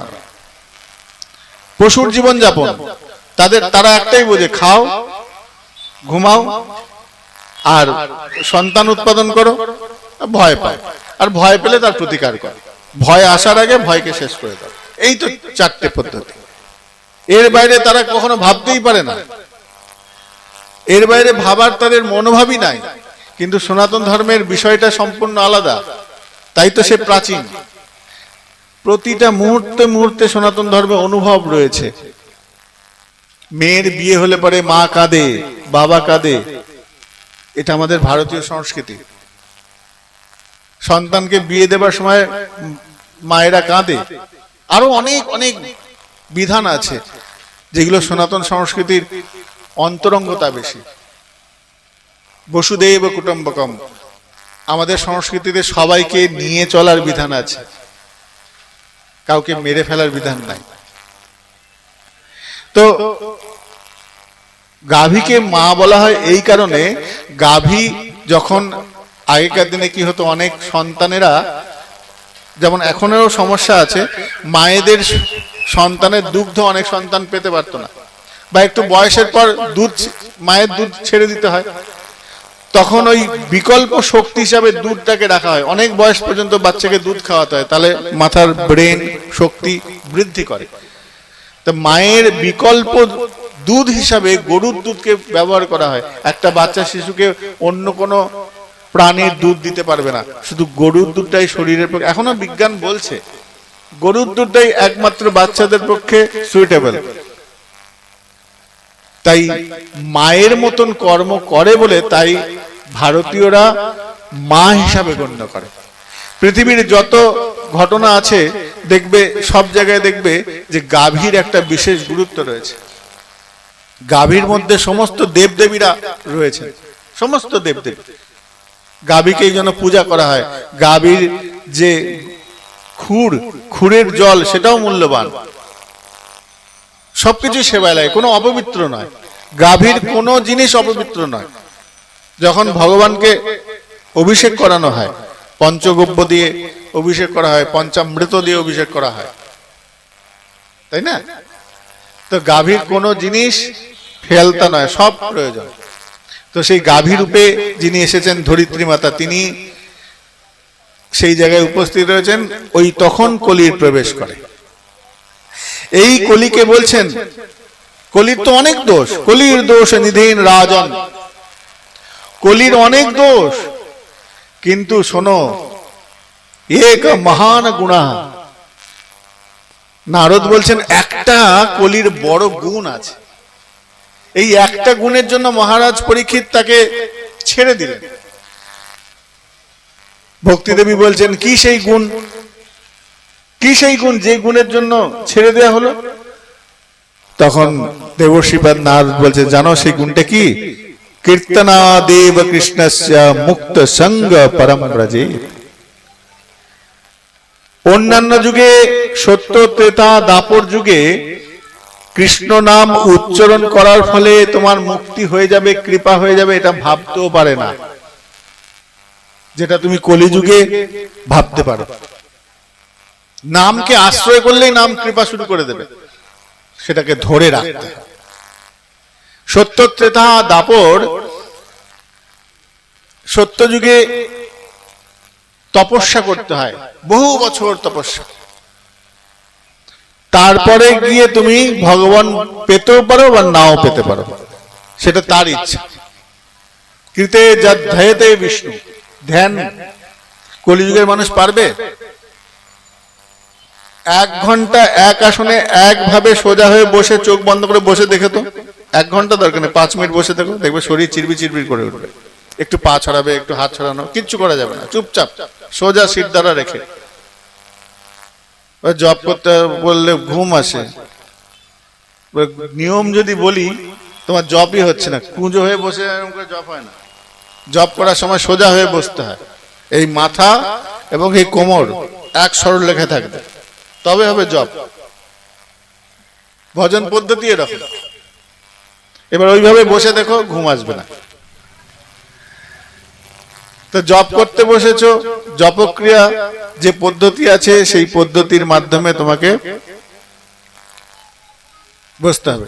তো কলিযুগে বছরের পর, সত্য যুগে বছরের পর বছর, বছরের পর বছর, বছরের পর বছর মানুষেরা ধ্যান করত।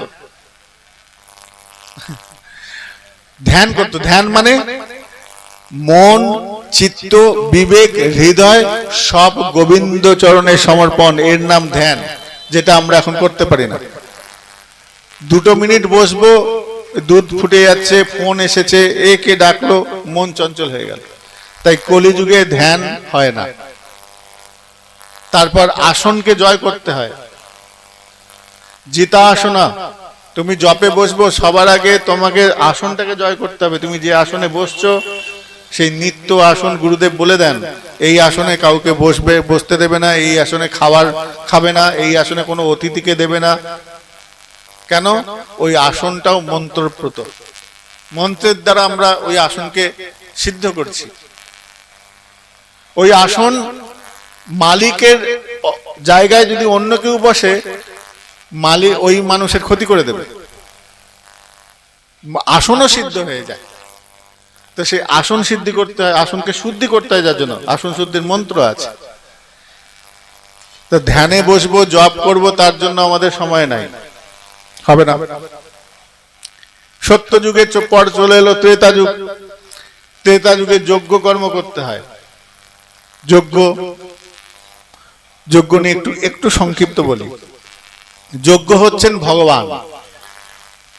এই যজ্ঞ ভগবান, তিনি জগতে আবির্ভূত হয়েছেন। এর অর্থ হচ্ছে কোন ত্যাগ বা বিশেষ মূল্যবান মহৎ কার্য, সেটা যজ্ঞ। তার মধ্যে কি কি আছে বলে, যজ্ঞ তো 5 রকমের যজ্ঞ আছে। সেই 5 রকম যজ্ঞের মধ্যে বিদ্যা অধ্যয়ন, এটাও যজ্ঞ। দেখবে অনেক সময় দেখবে মাস্টার, এখন তো ফিজ বলে না, ফিজ দিচ্ছি। আগে ফিজ ছিল না, আগে ছিল গুরু দক্ষিণা। যার কাছে অধ্যয়ন করছি, এখন প্রাইভেট পড়তে দেওয়া হয় না, তোমরা মাস্টার স্কুলে পড়াও, মায়না দিতে হয়, ওটা ফিস বলে, কিন্তু আগে বলা হতো এটা দক্ষিণা। দক্ষিণা কেন? যজ্ঞে স্ত্রীর নাম দক্ষিণা। যতক্ষণ না তুমি দক্ষিণা দিচ্ছ তোমার যজ্ঞটা সম্পূর্ণ হবে না, এই জন্য দক্ষিণা। এবার যজ্ঞ কি কি? অধ্যয়ন, হোম যজ্ঞ, গীতা যজ্ঞ, ভাগবত যজ্ঞ, কোন মহৎ কাজ, এগুলো যজ্ঞের মধ্যে পড়ে। এই কর্মের মাধ্যমে যে যজ্ঞ উৎপন্ন হয় সেই যজ্ঞ কর্মটাকে সুকর্ম বলা হয়। যেমন তোমার বাড়িতে কোন একটা বিশেষ কাজ করাবে, গৃহপ্রবেশ করাবে, শুভকর্ম। এখন শুভকর্ম তুমি করতে পারছো না, ব্রাহ্মণকে ডেকে নিয়ে আসলে, পুরোহিত ঠাকুর এসে তোমার বাড়ির কাজ করলো। কারণ কাজ করার পর তোমাকে কি করতে হবে? বলে দক্ষিণা দিতে হবে। আর নিয়ম আছে কি জানো তো? শাস্ত্রে যদি নিয়ম বলি, তোমার যজ্ঞ ব্যর্থ হয়ে যাবে তখন যখন সেই ব্রাহ্মণ যদি যথাচিত দক্ষিণা না পায়, তাহলে তোমার কর্ম, ওই গৃহ যে কর্ম করলে সেই কর্ম ভালো হবে না।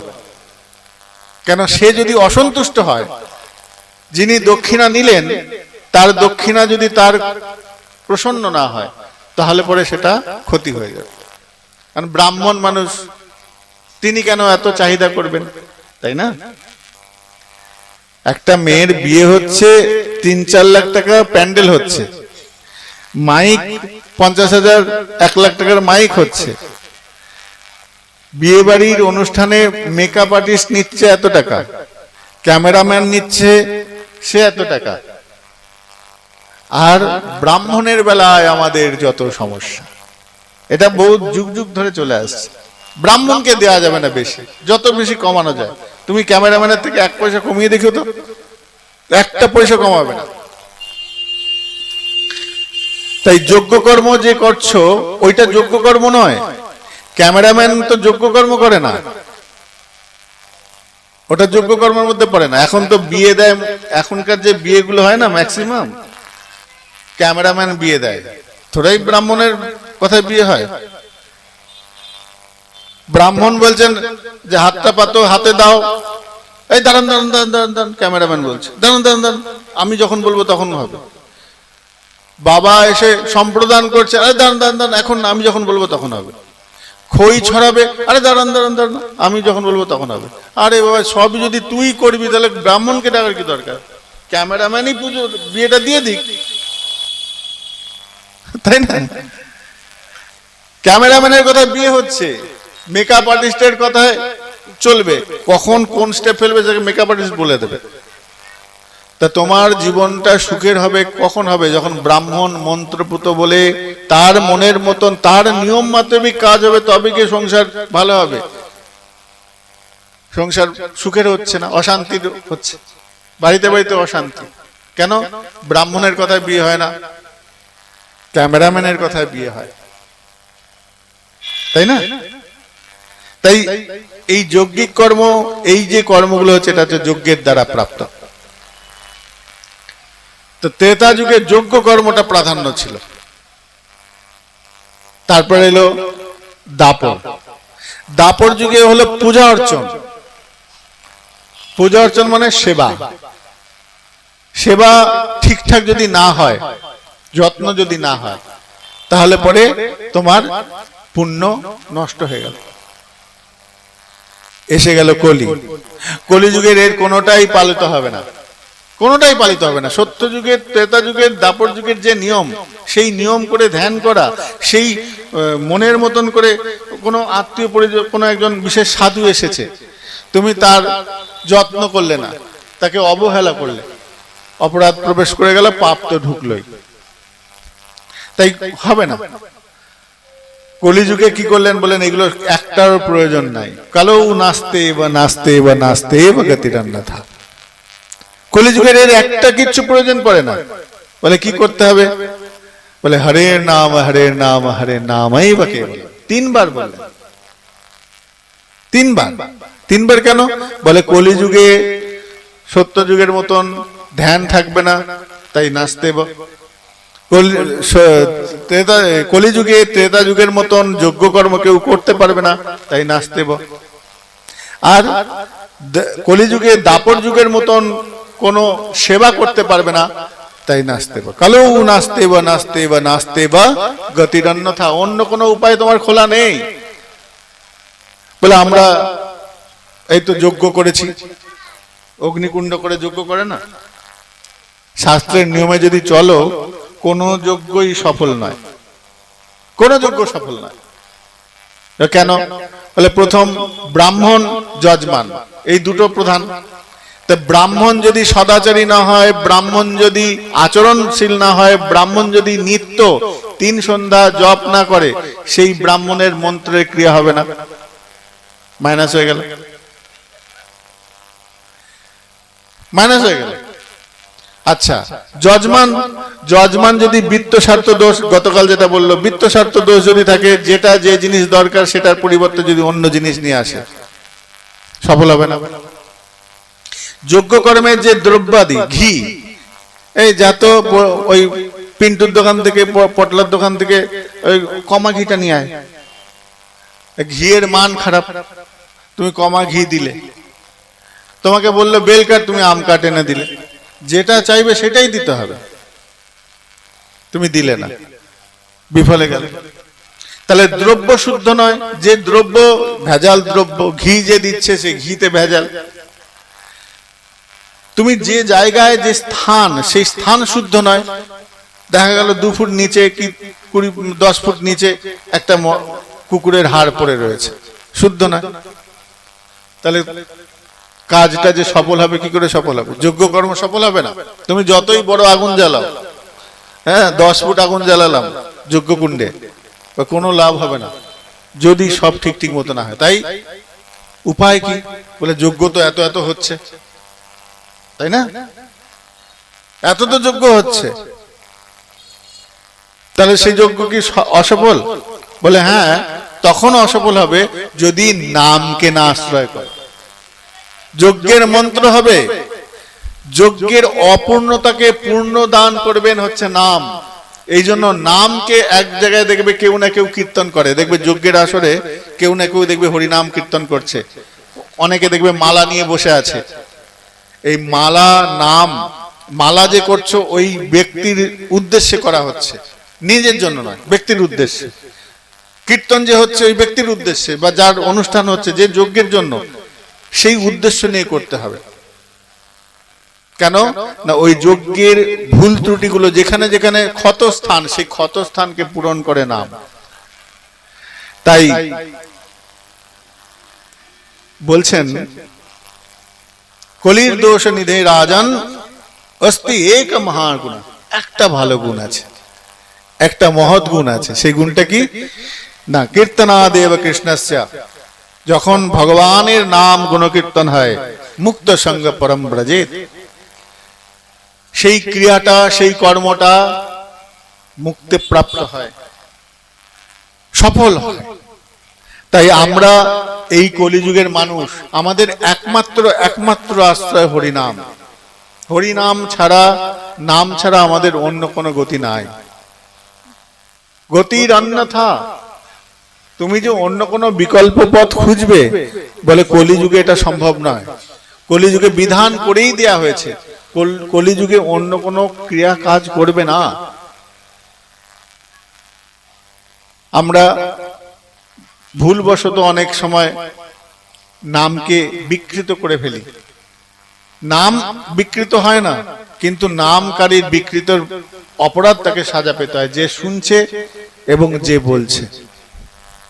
তুমি ভাবছো নাম তো শুনছি, নামের কি দোষ আছে?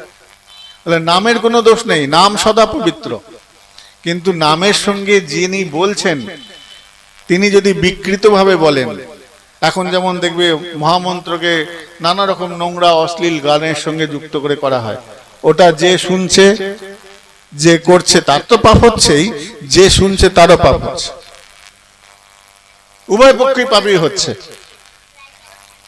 এবং তার জন্য তাকে জন্ম জন্মান্তর ভোগও করতে হয়। পাপ আলাদা জিনিস, অপরাধ আলাদা জিনিস।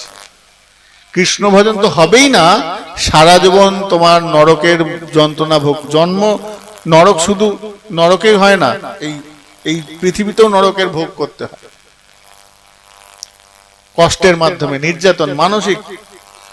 দেখবে অনেক মানুষ আছে, দেখবে বলবে যে হয়ে ভগবান আমাকে তুলে নাও, আর ভালো লাগছে না, এই নরকের থেকে আমাকে তুলে নাও। তার মানে সে নরকের ভোগ করছে, নরক যন্ত্রণা তার উপলব্ধি হচ্ছে। নরকে নেই, সে পৃথিবীতেই আছে। এসি ঘর রয়েছে, কি অভাব, সব আছে, এসি ঘর, প্রচুর টাকা পয়সা, প্রচুর সম্পত্তি, তারপরেও কিছু মানুষ গলায় দড়ি দিয়ে মারা যাচ্ছে, আত্মহত্যা করছে। কেন করছে? ওই নরকের উপলব্ধি তার মধ্যে হচ্ছে, বিষ খেয়ে মরে যাচ্ছে। সবকিছু অনেকে আমরা শুনি না, কি সুন্দর সুখের সংসার, কত ভালো স্বামী, কত ভালো ঘর, কত ভালো, কত টাকা পয়সা, গাড়ি টাড়ি, তারপরে মেয়েটা বিষ খেয়ে মারা গেল। নরক যন্ত্রণা, মস্তিষ্কে নরক যন্ত্রণা ভোগ করল। একটা মানুষ নিজেকে শেষ করার আগে ভাবতো কতটা নির্দয় হতে পারে, তারপর কি নিজেকে শেষ করে। হ্যাঁ, সামান্য গরম দুধ, গরম ফ্যান হাতে পড়ে গেলে পরে আমরা চিৎকার করে উঠি, পুড়ে গেল, জ্বলে গেল। আর সে নিজে মৃত্যুকে নিচ্ছে, গ্রহণ করছে। ভাবতো কতটা নৃশংস, নির্দয় হয়ে যাচ্ছে নিজের প্রতি, এই নিজের শরীরের প্রতি কতটা নির্দয়তা। একবার ভেবে দেখো, মৃত্যু বরণ করা যারা যারা আত্মহত্যা করে, কত কঠিন পরিস্থিতি, কত কঠিন সিদ্ধান্ত নেয়, ওই জায়গায় নিয়ে গেলে বোঝা যাবে। তাই এই কলিযুগে একমাত্র উপায়, কালো নাস্তে গতির অন্যথা। এদিকে যমরাজ এত কথা বললেন, এদিকে অজামিল ভগবানকে বলছেন, হে ভগবান, তুমি বড় কৃপাময়, তুমি আমার মতন এই অধম পাপীকেও কৃপা করলে। আমি কি দিয়ে কি করব? শরীর সুস্থ হলো, তারপর আবার পুনরায় গিয়ে সে ভজন সাধন করে তারপর সে মুক্তি পেল। বিষ্ণুদূতরা নিয়ে যাননি, বাঁচিয়েছেন। এবং যমদূতের থেকে রক্ষা পাওয়ার পর আবার পুনরায় সে ভজন সাধন করেন, ভগবানের চরণে মতি দেন, নিজেকে সমর্পণ করে দেন, এবং তারপর তিনি ওই ভগবত প্রাপ্তিতে চলে যান। তো ভগবানকে বলছেন, হে ভগবান, তুমি বড় কৃপাময়, তোমার নাম আমি উচ্চারণ করেছি, তোমার নাম, তোমাকে ডাকি নাই, শুধু তোমার নামের আশ্রয় করেছি। প্রভু, তুমি এমন কৃপা করলে, সাংকেত্যম পরিহাস্যম স্তবম হেল নামে বাবা বৈকুণ্ঠ নাম গ্রহণম অশেষাগহরম বিদু। এই কলিযুগে কোনো উপায় নেই, তুমি যদি সংকেতের ছলে, পরিহাসের ছলে, হেলায় যদি ভগবানের নাম তুমি উচ্চারণ করো,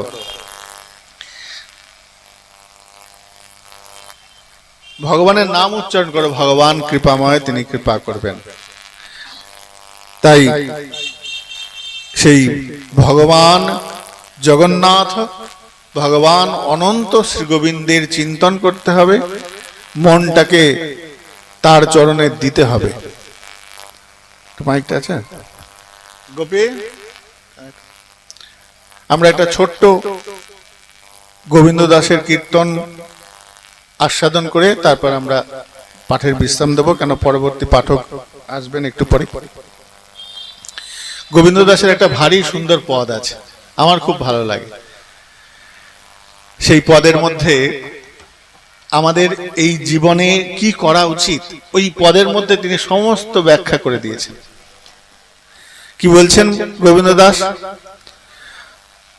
মাইকটা দিয়েছেন? মাইকম্যান কই? জয়নিতাই, মাইকের কেউ আছে? মাইকটা দিতে।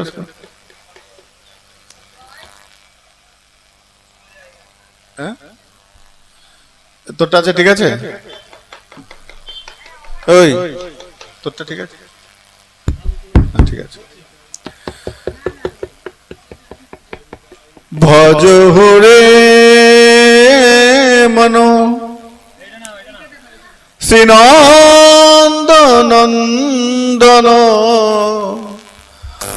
অভয় চরণার বিন্দরে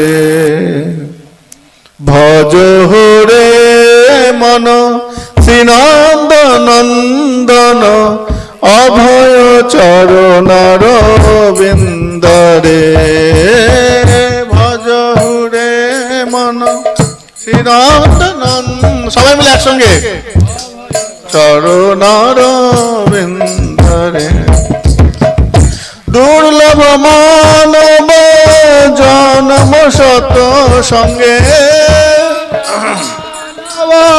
জনম শত সঙ্গে দুর্লভ মানব জন্ম শত সঙ্গে দুর্লভ মানব জনম শত সঙ্গে বলছে আমাদের যে এই শরীরটা 84 লক্ষ যোনি ঘুরে ভ্রমণ করে তারপর আমাদের এই পৃথিবীতে আসা, এই মনুষ্য শরীর পাওয়া, তার মধ্যে আবার কত ভাগ রয়েছে। হ্যাঁ, তো মানব 4 লক্ষ 4 লক্ষ বার মানুষ হয় এই 84 লক্ষ যোনির মধ্যে। কত রকম ধরনের মানুষ হয়, কিন্তু শুদ্ধভাবে জীবনযাপন করার মতন শক্তি ওই খুবই কমই হয়। দুর্লভ মানব জনম শত সঙ্গে দুর্লভ মানব জনম শত সঙ্গে বলছেন এই যে শরীরটা আমি দুর্লভ জন্মের মাধ্যমে পেয়েছি, তো সার্থক কখন হবে? বলে সৎ সঙ্গ করতে হবে। অসৎ সঙ্গে তোমার কিন্তু এই জন্মটা সার্থক হবে না। এই যে দুর্লভ অত কষ্টের মাধ্যমে শরীরটা পেয়েছো, এই শরীরটা তখনই সার্থক হবে যখন তোমার সঙ্গটা সৎ হবে।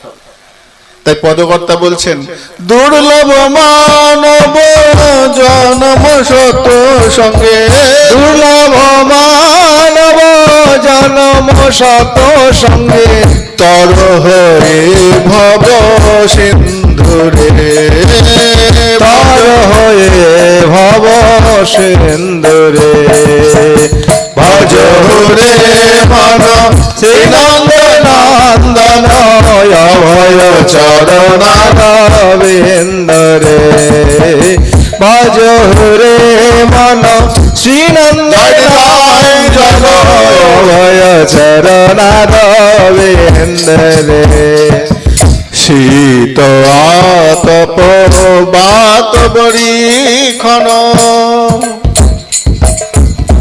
শীতয়া তপ বাত বরিখনে শীত আতপ বাত বরিখনে সেদিন যামিনী জাগিরে শীতয়া তপ বাত ঘরে সেদিন যামিনী জাগিরে বৃষ্টি হচ্ছে, কখনো বজ্র বিদ্যুৎ হচ্ছে, তাই না?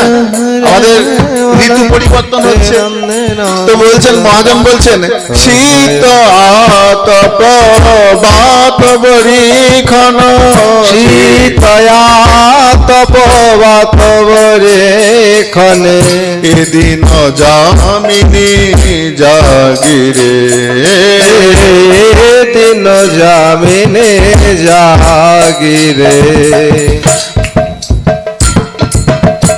বিফলে সে বিনু কৃপণ দুরজন বিফলে সে বিনু কৃপণ দুরজন চপল সুখল লাগিরে ভজ হরে মন শ্রীনন্দনন্দন অভয় চরণারবিন্দরে ভজ হরে মন শ্রীনন্দনন্দন এ ধন যৌবন পুত্র পরিজন ইতে কি আছে তব তীতরে এ ধন যৌবন পুত্র পরিজন ইতে কি আছে পর অতীতরে কমল দল জল জীবন টলমল, কমল দল জল জীবন টলমল, কমল জল হৃদয় গৌর হরি হরি বল, টলমল, কমল দল জল জীবন টলমল, হরি পদ নীতিরে ভজ রে মন শ্রীনন্দের নন্দনয় চরণারবিন্দরে শ্রবণ কীর্তন শ্রবণ কীর্তন স্মরণ বন্দন পাদ সেবন দাস রে, শোভন কীর্তন স্মরণ বন্দন পাদ সেবন দাস রে। চেঞ্জ হয়ে গেল। শ্রবণ কীর্তন স্মরণ বন্দন পাদ সেবন দাস রে, শোভন কীর্তন স্মরণ বন্দন পাদ সেবন দাস রে। পূজন সখী জন আত্মনিবেদন, পূজন সখী জন আত্মনিবেদন, পূজন সখী জন আত্মনিবেদন, হরি পূজন সখী জন আত্মনিবেদন, গোবিন্দ দাস বিলাসী রে হরি ভজ রে মন শ্রীনন্দে নন্দনয় ভয় চরণারবিন্দরে, ভজ রে মন শ্রীনন্দে নন্দনয় ভয় চরণারবিন্দরে, ভজ রে মন শ্রীনন্দে নন্দনয় ভয় চরণারবিন্দরে, অভয় চরণারবিন্দরে। তো মহাজন গোবিন্দ দাস বলছেন ভজ হুরে মন শ্রীনন্দ নন্দন।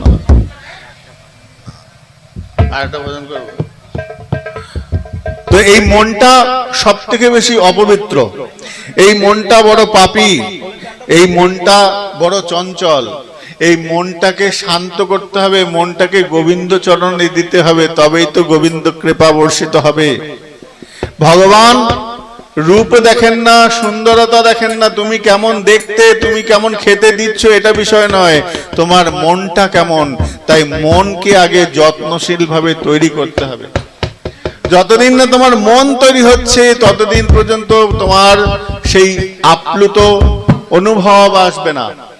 ভগবানের এই বিগ্রহ দেখে বিগ্রহকে প্রেমে আপ্লুত হবে না, এটা মনকে তৈরি করতে হবে, মনের মাধ্যমে ভক্তির ক্রিয়াটা আনতে হবে, এমনি এমনি আসবে না। একটা বাচ্চা শিশুকে যদি মনে করো যে তাকে তুমি ধরে বেঁধে রাখবে, পারবে না, তার চঞ্চলতা সব সময় এদিকে, এই দাঁড়া এখানে, এই বস এখানে, শুনবে না, ছুটছে, তিরিং বিরিং করে ছুটছে। যদি খুব দুরন্ত বাচ্চা হয় তাকে ধরে রাখা খুব কঠিন, বলে তাকে একটা উপায় কি আছে, বলে শাসন, শাসন করতে হবে। এটা লাঠি না মারো, অন্তত লাঠি দেখাও। তেমনি মনকেও একটু শাসন করতে হয়, মনকেও শাসনের প্রয়োজন আছে। মন তো অনেক কিছুই চাইবে, মন যা চাইবে তাই দিতে পারবে। তোমার বাড়িতে ক্ষমতা নেই, মন তো চাইছে ওই একটা কয়দিন আগে দেখলাম একটা ছেলে আত্মহত্যা করে মারা গেল, বাবাকে বলছে আইফোন কিনে দাও, বলছে বাবা আমার এত সামর্থ্য নেই রে ভাই। তো মন তো চায় অনেক কিছু, সব কি তুমি দিতে পারছো? দিতে পারবে না। আমার এরোপ্লেনের কেনার ইচ্ছা, আমার ক্ষমতা আছে এরোপ্লেন কেনার ক্ষমতা নেই। তাই মন তো অনেক কিছু চায়, সবকিছু দিতে নাই। কেন, মনকে যদি সবকিছু দিতে শুরু করো মন অবাধ্য হতে পারে, অবাধ্য হয়ে যায়। তাই মনকে বাধ্য করতে হয়। কিভাবে করবে, বলে শাসনের মাধ্যমে। শাসনটা প্রয়োজন আছে। তাই বলছেন ও মন ভজহুরে মন শ্রীনন্দ নন্দন অভয় চরণার মৃত্যরে। তো মনকে শাসন করার বিধান রয়েছে। বলে সাধুরা, আমরাও তো মন নিয়ে চলছি, সাধুরাও মন নিয়ে চলছে। তো আমাদের মন আর সাধুদের মন পার্থক্য কি? বলে তারা গুরু কৃপায় গুরুদেবের শাসন শুনেছে, গুরুদেবের অনুশাসন যে গ্রহণ করেছে সেই একমাত্র মনকে নিয়ন্ত্রণ করতে পেরেছে। সংযম করা, না এটা করা যাবে না, না এটা ঠিক নয়। আমরা মুখে বলি ঠিক নয়, কিন্তু কর্মটা করি। নোংরা কর্ম আমরা ঠিক ওর মধ্যে প্রবেশ করে যাই। মন জানছে তারপরে করা হয়ে যাচ্ছে, এটা ঠিক নয় জানি, জানার পরেও করি। অনেক কিছু আছে। তাই সাধুদের যে পদ্ধতি, সাধুরা মনকে নিয়ন্ত্রণ করতে পারে, নিগ্রহ করতে হয়। নিগ্রহ মানে শাসন। মন নিগ্রহ করার প্রয়োজন আছে। সব কিছু চাইলে দিতে নাই। অনেকে বলে না মন যা চায় তাই করতে হয়। সব সময় মন যা চাইলে করতে দিতে নেই। যখন একদম ভয়ঙ্কর পরিস্থিতি এসে যাবে তখন আটকাতে পারবে না। ভয়ঙ্কর পরিস্থিতি মানে যখন বার্ধক্য এসে যাবে। অল্প বয়সে যদি এইগুলো করে রাখতাম তাহলে পরে আমার ভালো হতো, কিন্তু যখন সময় তখন তো মনের কথা শুনেছ। মনকে শাসন করনি, মনকে নিগ্রহ করনি। এখন মন নিগ্রহ না করার পরে কি হয়েছে না, এখন যেই বয়সে যেটা প্রয়োজন তখন সেটা হচ্ছে না, হবে না। বুড়ো বয়সে যারা ছোটবেলা থেকে ভজন পথে নাই তাদের ওই বুড়ো বয়সে গিয়ে হয় না। সব অজামিল নয়, অজামিল পূর্বজন্মের সুকৃতিও কিছু ছিল। একটা ছোট্ট অন্যায়ের জন্য তার এতদিনের সাধনা নষ্ট হয়ে গেল, কিন্তু কিছু তো কৃপাও ছিল, সাধু কৃপা, মহতের কৃপা। তো সবাই তো আমরা অজামিল হতে পারবো না। তাই যখন শুরু করবে কৌমারম আচরেত প্রাজ্ঞা, যখন শুরু করবে অল্প বয়স থেকে শুরু করো। ছোটবেলা থেকে সন্তানদের মধ্যে সেই স্বীকৃতিগুলো দাও। ভজন সাধন মন্দিরে নিয়ে যাও। মন্দিরে নিয়ে যাওয়া মানে দেখো, প্রভুপাদ ভাগবত কিশোর গোস্বামী একটা কথা খুব সুন্দর বলেন। বলছেন তুমি মন্দিরে কেন নিয়ে যাবে জানো? সংস্কার দেওয়ার জন্য। স্কুলে তুমি সংস্কার পাবে না। স্কুলে শিক্ষিত হবে, জ্ঞানী হবে, রোজগার হবে, টাকা ইনকাম করার একটা মেশিন তৈরি করতে পারবে। কিন্তু কাকে কখন মর্যাদা দিতে হয়, কাকে সম্মান করতে হয়, কাকে সহযোগিতা করতে হয়, এইগুলো তুমি শিখাতে পারবে না। টাকা হবে, টাকা অনেক অনেক কোটি কোটি বড় লোক আছে, কিন্তু মানুষের সেবা করে না, ভোগ বিলাসে ডুবে রয়েছে, কোনো দরিদ্র মানুষের সেবা করে না। মন্দিরে গেলে পরে এই অনুভূতিগুলো তার মধ্যে প্রবেশ করবে। বিবেক, মন, চিত্ত, হৃদয়, এদেরকে কিভাবে চালিত করতে হয় মন্দিরে না গেলে তুমি শিখতে পারবে না। অনুশাসন কিভাবে করতে হয়, তাই মন্দিরে যাবার প্রয়োজনীয়তা আছে। হ্যাঁ, অর্থ রোজগারের জন্য মন্দির যাও, আর মনকে তৈরি করার জন্য মন্দিরে যাও। মন্দির হচ্ছে মন তৈরি করার জায়গা। দেখবে অর্থশালী ব্যক্তি কিন্তু কৃপণ, মানুষের সেবায় লাগে না, শুধু মদ খাওয়ার বেলায় প্রচুর টাকা আসে, কিন্তু কোনো দরিদ্র সেবায় তার কাজে আসে না, কোনো মহৎ কাজে তার যোগদান থাকে না। দেখবে বাড়িতে বড় বড় গাড়ি আছে, দুর্গাপুজোর চাঁদা কাটতে যাও, 100 টাকা দেওয়ার জন্য তার হাত পা কাঁপবে। এরকম মানুষ আছে। অথচ বাড়িতে ছেলে মেয়ে বউ চাকরি করছে, সবাই চাকরি করছে, কিন্তু 100 টাকা যদি চাঁদা কাটে দিতে চায় না। কারণ মন্দিরের ঠাকুরের সেবা হচ্ছে, তোমার সামর্থ্য আছে দিতে পারো। আবার অনেক গরিব মানুষ আছে দেখবে সামর্থ্য নেই, দেয়, বলে বছরে তো একবারই হয়, একটু দিই বেশি করে। আমি দেখেছি, নিজে চোখে দেখেছি। আমি আগে দুর্গাপুজোর চাঁদা কাটতাম, তো আমাদের পাড়ায় চাঁদা কাটতে দেখেছি। বিশাল বাড়ি, হ্যাঁ, 3 তলা বিল্ডিং, ভারী, ঘরে এসি, এক একটা ঘর ফাঁকা, অত এসি লাগানো, ঘরে কেউ থাকে না, পুরো ঘর ফাঁকা। রাত্রেবেলা টুকু থাকে, ঘর সব আছে। 100 টাকা হবে না, 50 টাকা নিয়ে যা, 70 টাকা নিয়ে যা, বার্গেনিং হয়। আবার টলি চালায়, এমন মানুষ আছে টলি চালায়, বলে বছরে তো একবার দুর্গাপুজো হয়, মাকে তো কিছু দিতে পারি না, নাও 200 টাকা নিয়ে যাও। এরকম মানুষও আছে, আমি নিজে চোখে দেখেছি। তো টাকা তো অনেক হয়, ওই মন্দিরে যেতে হবে, মন্দিরে গেলে মানুষ তৈরি হয়। আর বিদ্যালয়ে যাবে, শিক্ষা অর্জন করবে, তার সঙ্গে সঙ্গে মন্দিরে যাওয়াটাও প্র্যাকটিস করবে, গুরুদেবের কাছেও নিয়ে যাওয়ার অভ্যেস করতে হবে। এগুলো আমাদের সংস্কার, এগুলো আস্তে আস্তে আমাদের হারিয়ে যাচ্ছে, এই সংস্কারগুলো আমাদের জায়গা থেকে মুছে চলে যাচ্ছে। তো যাই হোক, আমরা নামকে আশ্রয় করব, নাম আমাদেরকে ঠিক কৃপা করে নিয়ে যাবে। অনেক সময় কি হয়, অনেক ভয়ঙ্কর অঘটন থেকেও মুক্তি দিয়ে দেয় নাম। এই মহানামের এমন কৃপা অনেক ভয়ঙ্কর ক্ষতি থেকে রক্ষা করে দেয়। দেখা গেল আমার বিশাল বড় ক্ষতি হতো, অল্পের উপর দিয়ে চলে গেল। তুমি জ্যোতিষী দেখাও, কোনো ঝাড়ফুঁক লোকের কাছে গেলে, সে কিন্তু তোমাকে কি করলো, রোগটা তখন আটকে দিল, কোন একটা ক্ষতি তোমার আটকে দিল। ক্ষমতা আছে তাদের, সাধনার মাধ্যমে সিদ্ধি পেয়েছে, তো সিদ্ধির একটা ক্ষমতা আছে। কিন্তু কি হয়, ধরো পাহাড়ের বাঁধ ভেঙে গেছে, বাঁধ ভেঙে গেছে, কি হবে, ওই বাঁধটা ভেঙে যাওয়ার পরে জল ছড়িয়েছে, হঠাৎ করে তুমি একটা তোমার বাড়িতে আটকে দিলে, তোমার বাড়ি আটকে গেল, তো কি হয়েছে, পাশ দিয়ে বেরিয়ে তোমার আশেপাশের বাড়ি ভাঙচুর করে দিল। ঠিক তেমনি তুমি তোমার জ্যোতিষ শাস্ত্রে বা বিভিন্ন তন্ত্র সাধনার মাধ্যমে আটকালে ঠিকই, কিন্তু দেখা গেল তোমার হলো না, তোমার ছেলের হলো না, তোমার নাতির হলো। ও ছাড়বে না, যে কাল এসেছে তোমার পেছনে লেগেছে, যে তোমার ক্ষতি করার জন্য আসছে, সে কিন্তু তোমাকে যদি না পায় তোমার বংশের কারোর ক্ষতি করে দেবে, তোমার আত্মীয় পরিজনের মধ্যে কারোর ক্ষতি করে দেবে। তাই সেইটা আটকাতে হবে, নিজের উপর দিয়ে নাও, কিন্তু আটকে দাও। কিভাবে আটকাবে, বলে ওই বাঁধটা ভেঙে গেছে, তো কি হয়েছে, আমি আর একটা বাঁধ তৈরি করে রাখবো, আর একটা নতুন বাঁধ তৈরি করে রাখবো। সেই বাঁধ কি, নাম জপের কৃপা শক্তিতে ওই ওই ভয়ঙ্কর যে আমার ক্ষতি হওয়ার একটা উপক্রম হচ্ছিল, সেটা অল্পের উপর দিয়ে চলে যাবে। হ্যাঁ, তাই নামকে আশ্রয় করো, নাম ঠিক আমাদের এগিয়ে নিয়ে যাবে। এটা নামের বিশেষ মহিমা। আজ আর নয়, এখানে বিশ্রাম রাখি। নিতাই গৌর সীতানাথ প্রমানন্দে, হরি হরি। এটা কীর্তন কর, হ্যাঁ? এটা ভজন করতে হবে। ভজনের প্রতি খুব আনন্দ সবার। আচ্ছা, রাধারানীর একটা কীর্তন।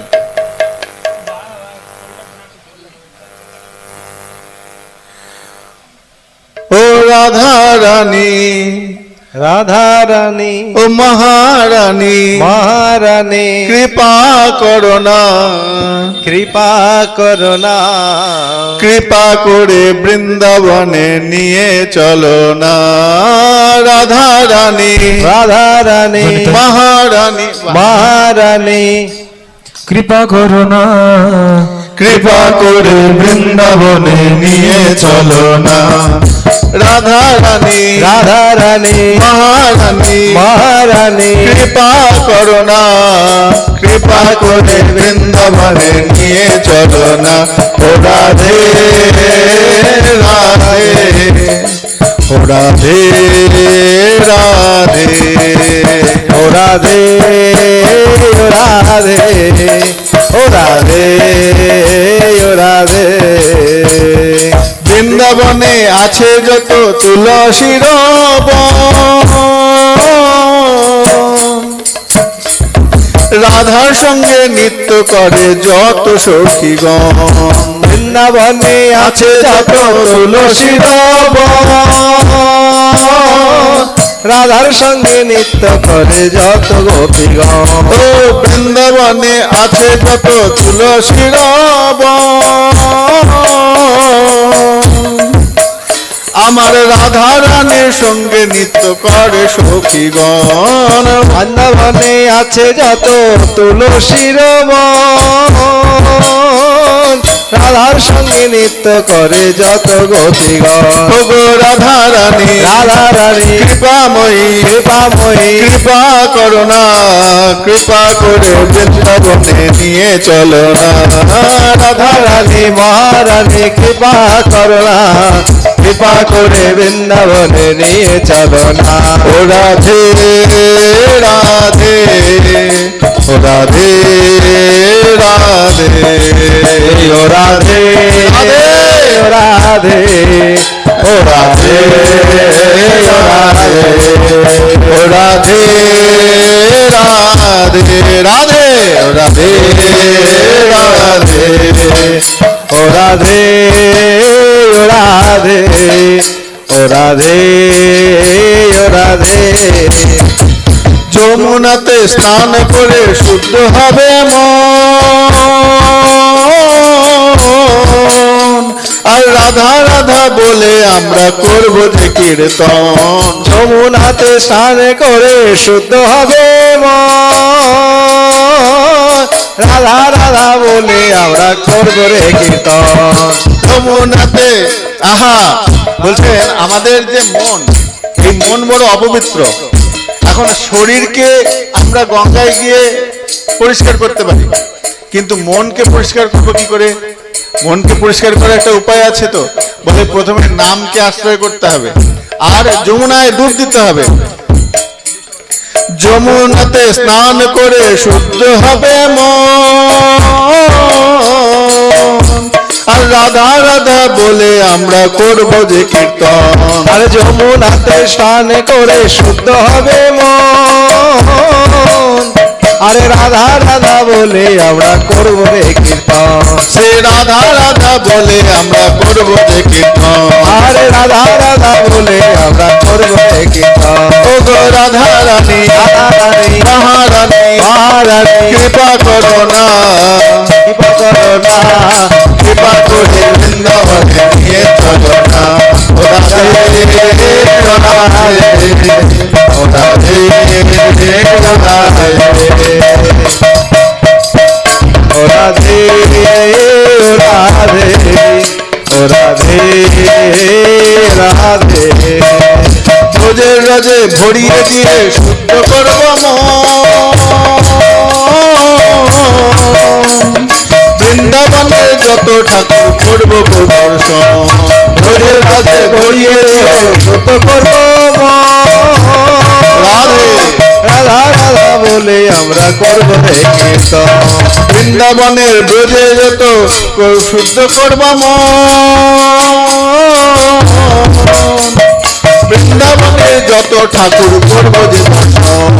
ব্রজে রাজে গড়িয়ে দেহ শুদ্ধ করব মন, বৃন্দাবনে যত ঠাকুর করব রে দর্শন। ও গো রাধা রানী, রাধা রানী, মহারানী, মহারানী, কৃপা করো না, কৃপা করে বৃন্দাবনে নিয়ে চলো না।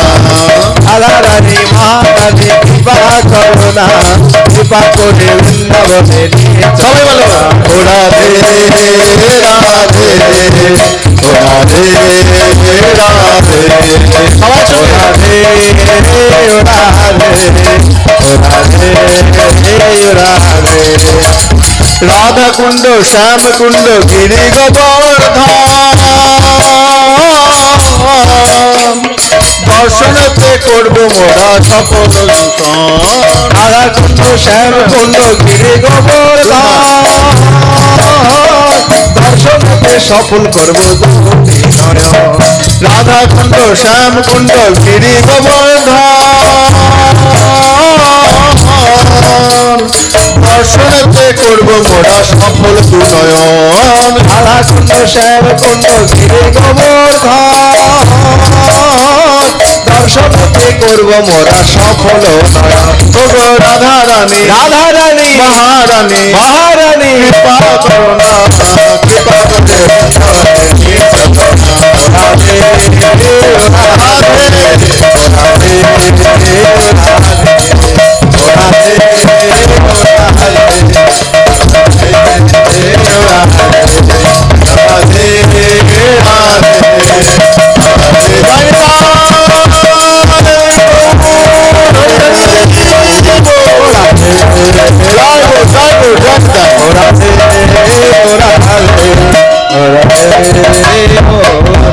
রাধে, আজকের মতন এখানেই বিশ্রাম। রাধে সব রাধা রানী।